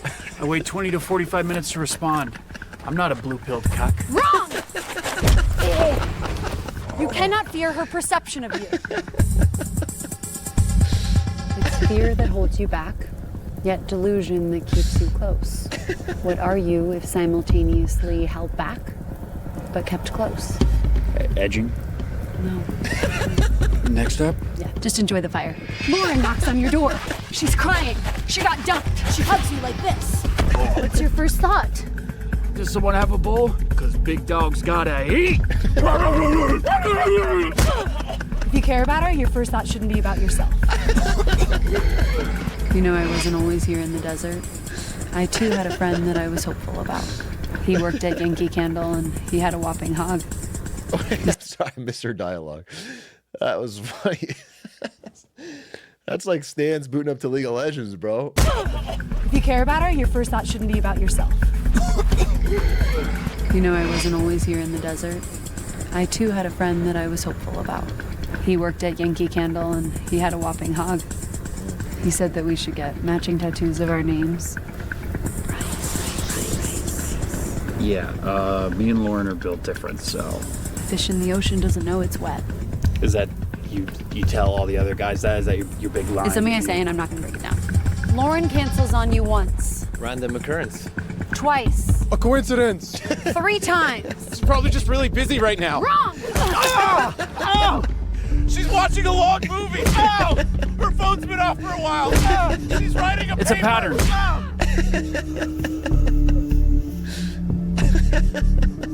Canceling 3 times. That's not chance. It's a pattern. You get it. Oh, and don't come on an empty stomach. This magic tea will fuck you up.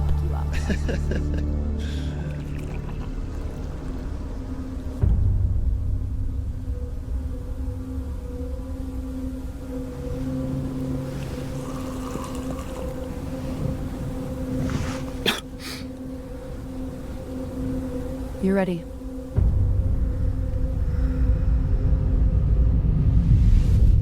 Welcome to the friend zone.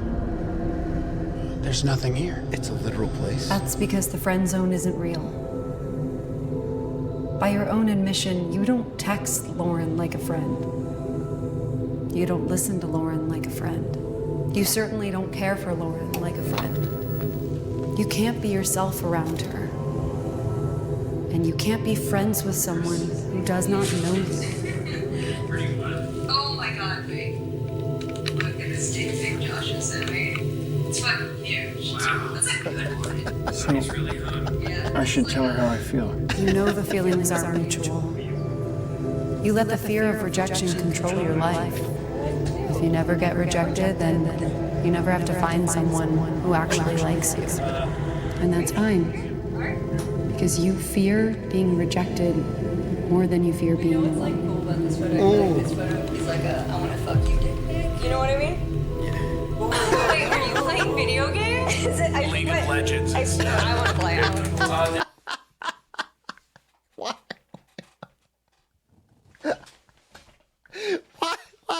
Why would this character be playing League of Legends? That doesn't make like I'm thrown out of the story now. I'm totally thrown out of the story because his character's a fucking loser, and they're playing League of Legends, the coolest, chattest game of all time. What is this? How does this fucking? Is it like trying to imply that League players are? It doesn't make any sense. Like what? Who wrote this trash? This is a ranked game. You kind of sound hot too. This is a ranked game. I want to play. This is a ranked. Actually, amen. Kick her off. Kick her off. Stand up for yourself. It's a fucking ranked game. She's gonna lose your LP. Jesus Christ. What? You kind of sound hot too.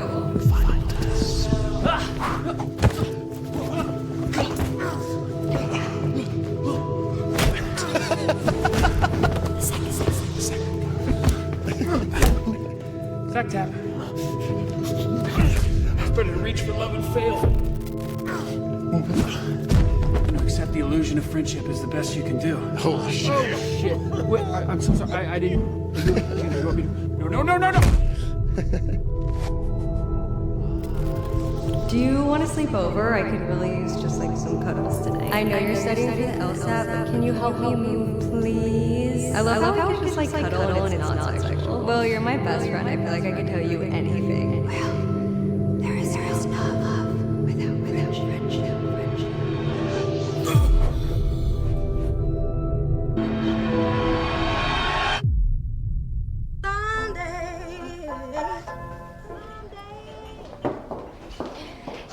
Hi, Will. Hey. Thanks for coming, by the way. Yeah, of course. What's up? Well, I've been reflecting the last few days about myself, about us. And I just wanted to let you know that I like you. I like you too. But you know what I mean though, right? Here's some water for you guys. I do know what you mean. I just don't really feel the same way. Right. It's not that I don't love you or want to go to the grocery store together all the time or think we can leave together. I just don't think that's I really don't want to lose you as a friend, so. You okay? Lauren, please. Please, can we hook up? Please, can we hook up once, please? Please. I earned it. You earned it? Right, Elise? That's what you said, Elise? You said that if I trained hard enough, I could have sex with her.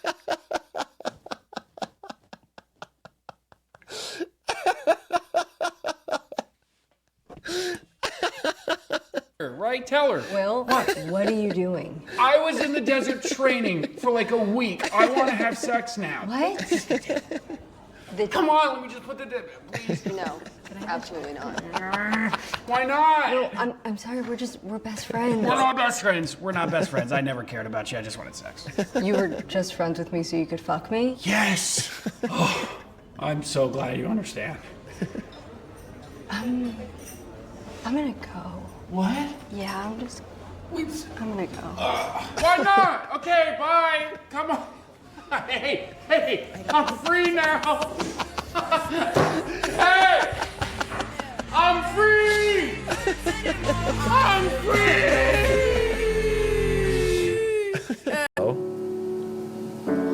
Another sad sap stuck in the friend zone. But who made the rule that the friend zone was a bad place? A place you never wanted to be? What if I told you the friend zone was exactly where you belong? With a couple of good friends watching good football and igniting your game day with Fireball cinnamon whiskey. Now there's an ad. It's a fucking ad for Fireball.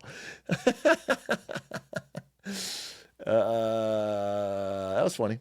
I mean, they've been killing it Almost Friday for a while. What's crazy is like no one else on YouTube is doing skits like this with production value like this. I feel like who's doing it since Rocket Jump or whatever? They start like who's the only? It used to be a big thing on YouTube to have RDC. RDC does great sketches, but obviously they're not filmed like this. You know what I'm saying? Not that that's a big difference, but like these are crazy. College Humor, kind of, but that was a long time ago.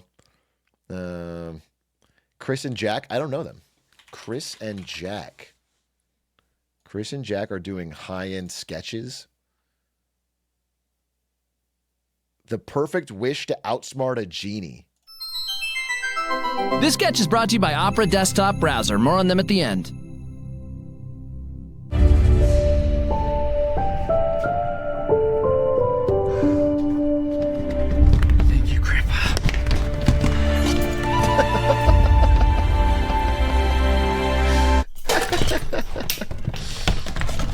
I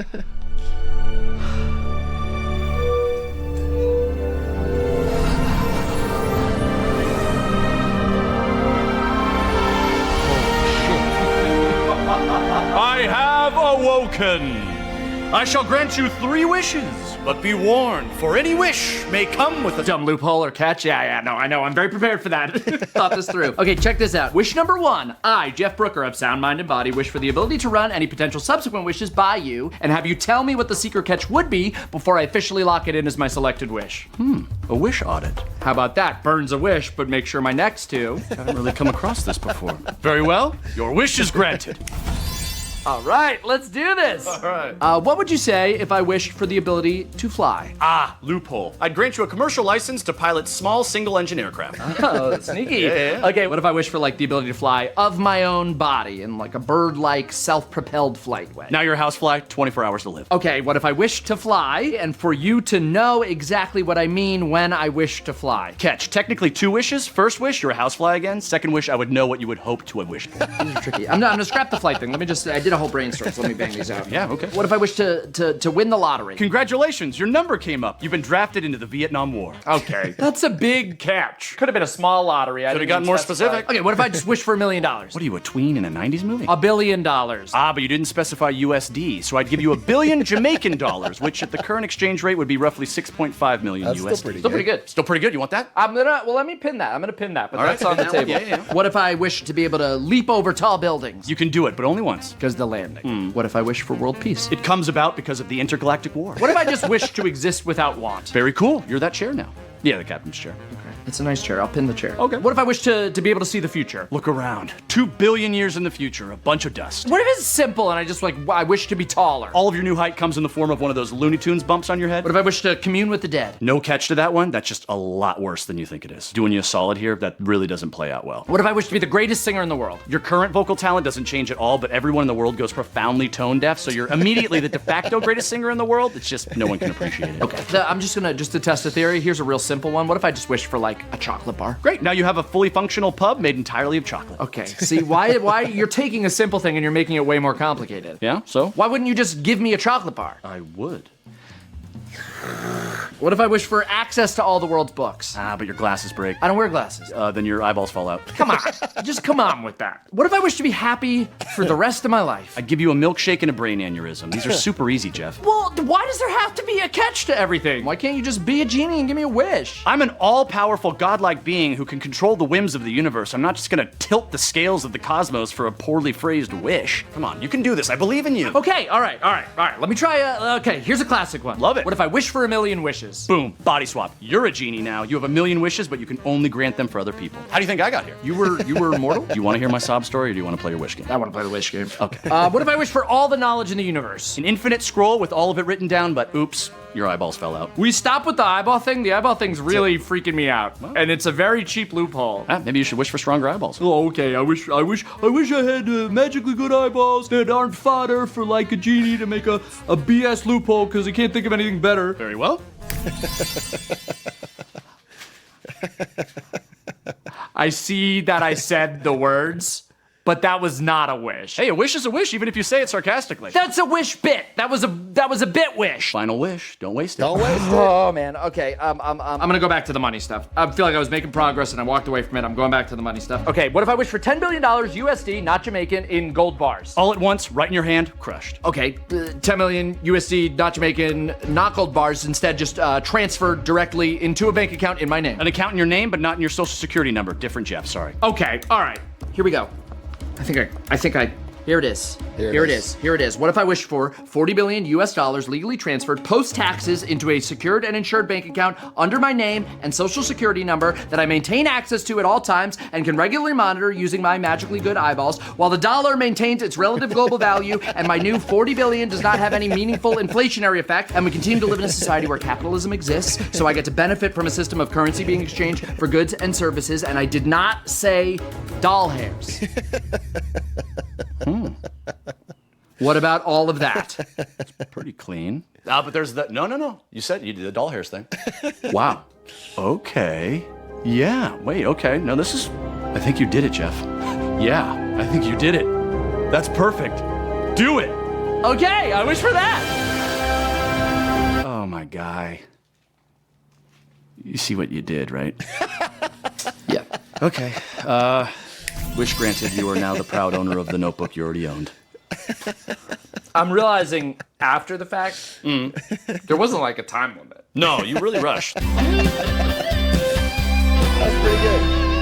That was pretty good. How them eyeballs? I feel really good. Yeah, pretty secured. There's a little bit of a sandpaper effect. Like I think they got pushed a little closer to my eyelids, so I'm getting a little bit of a scrape on each close. That'll happen. Can you hear that? In my head, I can hear it. Oh, the scrape. This sketch was brought to you by Opera. It's faster.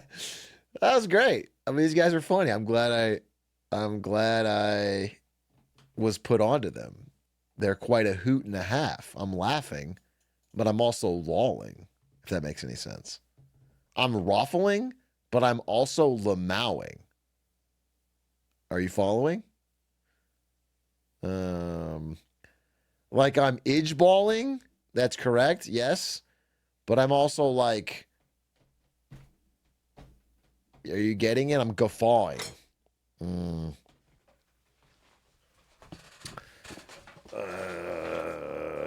I'm I-canting, but I'm also keck-wing, if that...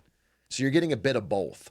The Only Ordinary, thank you for the 39 months. Pablo Makes, thank you for the 31. 12G, thank you for the 21. Whimsicat bought an Enron hat in the mail, or bought an Enron arrived in the mail. Thank you very much. Weaves with the 15. Sisyphus JP, thank you for the 5. Zoe Trophy, thank you for the tier 1. McDanks, thank you for the 37. What is this? A chief. This is something about Star Wars, some kind of sketch. Here's the tea, sisters. I am having to end now, as it is past 10, and I'm going to watch The Penguin with my wife. I'm going to watch The Penguin with my wife. My wife! Dude, I still got it. Still fucking got it. And so I will be back tomorrow. And also I have to film a Huel ad. So I'll do that. Anyway, thanks for watching. Fun stream today. That was good vibes. That was a good vibe stream. Everything was fun. I think I feel I have more energy leaving the stream than I did going into it. Appreciate you. Check out, again, Wishlist Get to Work on Steam. I think you will enjoy it. Sea-Dog and some other streamers have already said they're going to play it, which is fucking cool and nice of them because we're not paying anybody. We don't have a big budget here. So that's cool too. Oh, we'll see. I don't want to hold them to it, but they did say. Anyway, we'll raid, we could raid a Spectacore, but we raid a Spectacore all the time. And I just called him today where he told me about problems and successes in his love life. You can ask him about those. Yeah, we'll rate him. Ask him about that, dude. He's got fucking stories. Guy's just a horny little Canadian, I'll be honest with you. So raid him and then raid the Capitol. All right. Bye. Good night. Good luck. Godspeed. I'm waiting for 2,500 people so that he knows it's a big fucking cool raid. Guys, I need 8 more people. I need 8 more people so he knows it's a big fucking cool raid. Beep.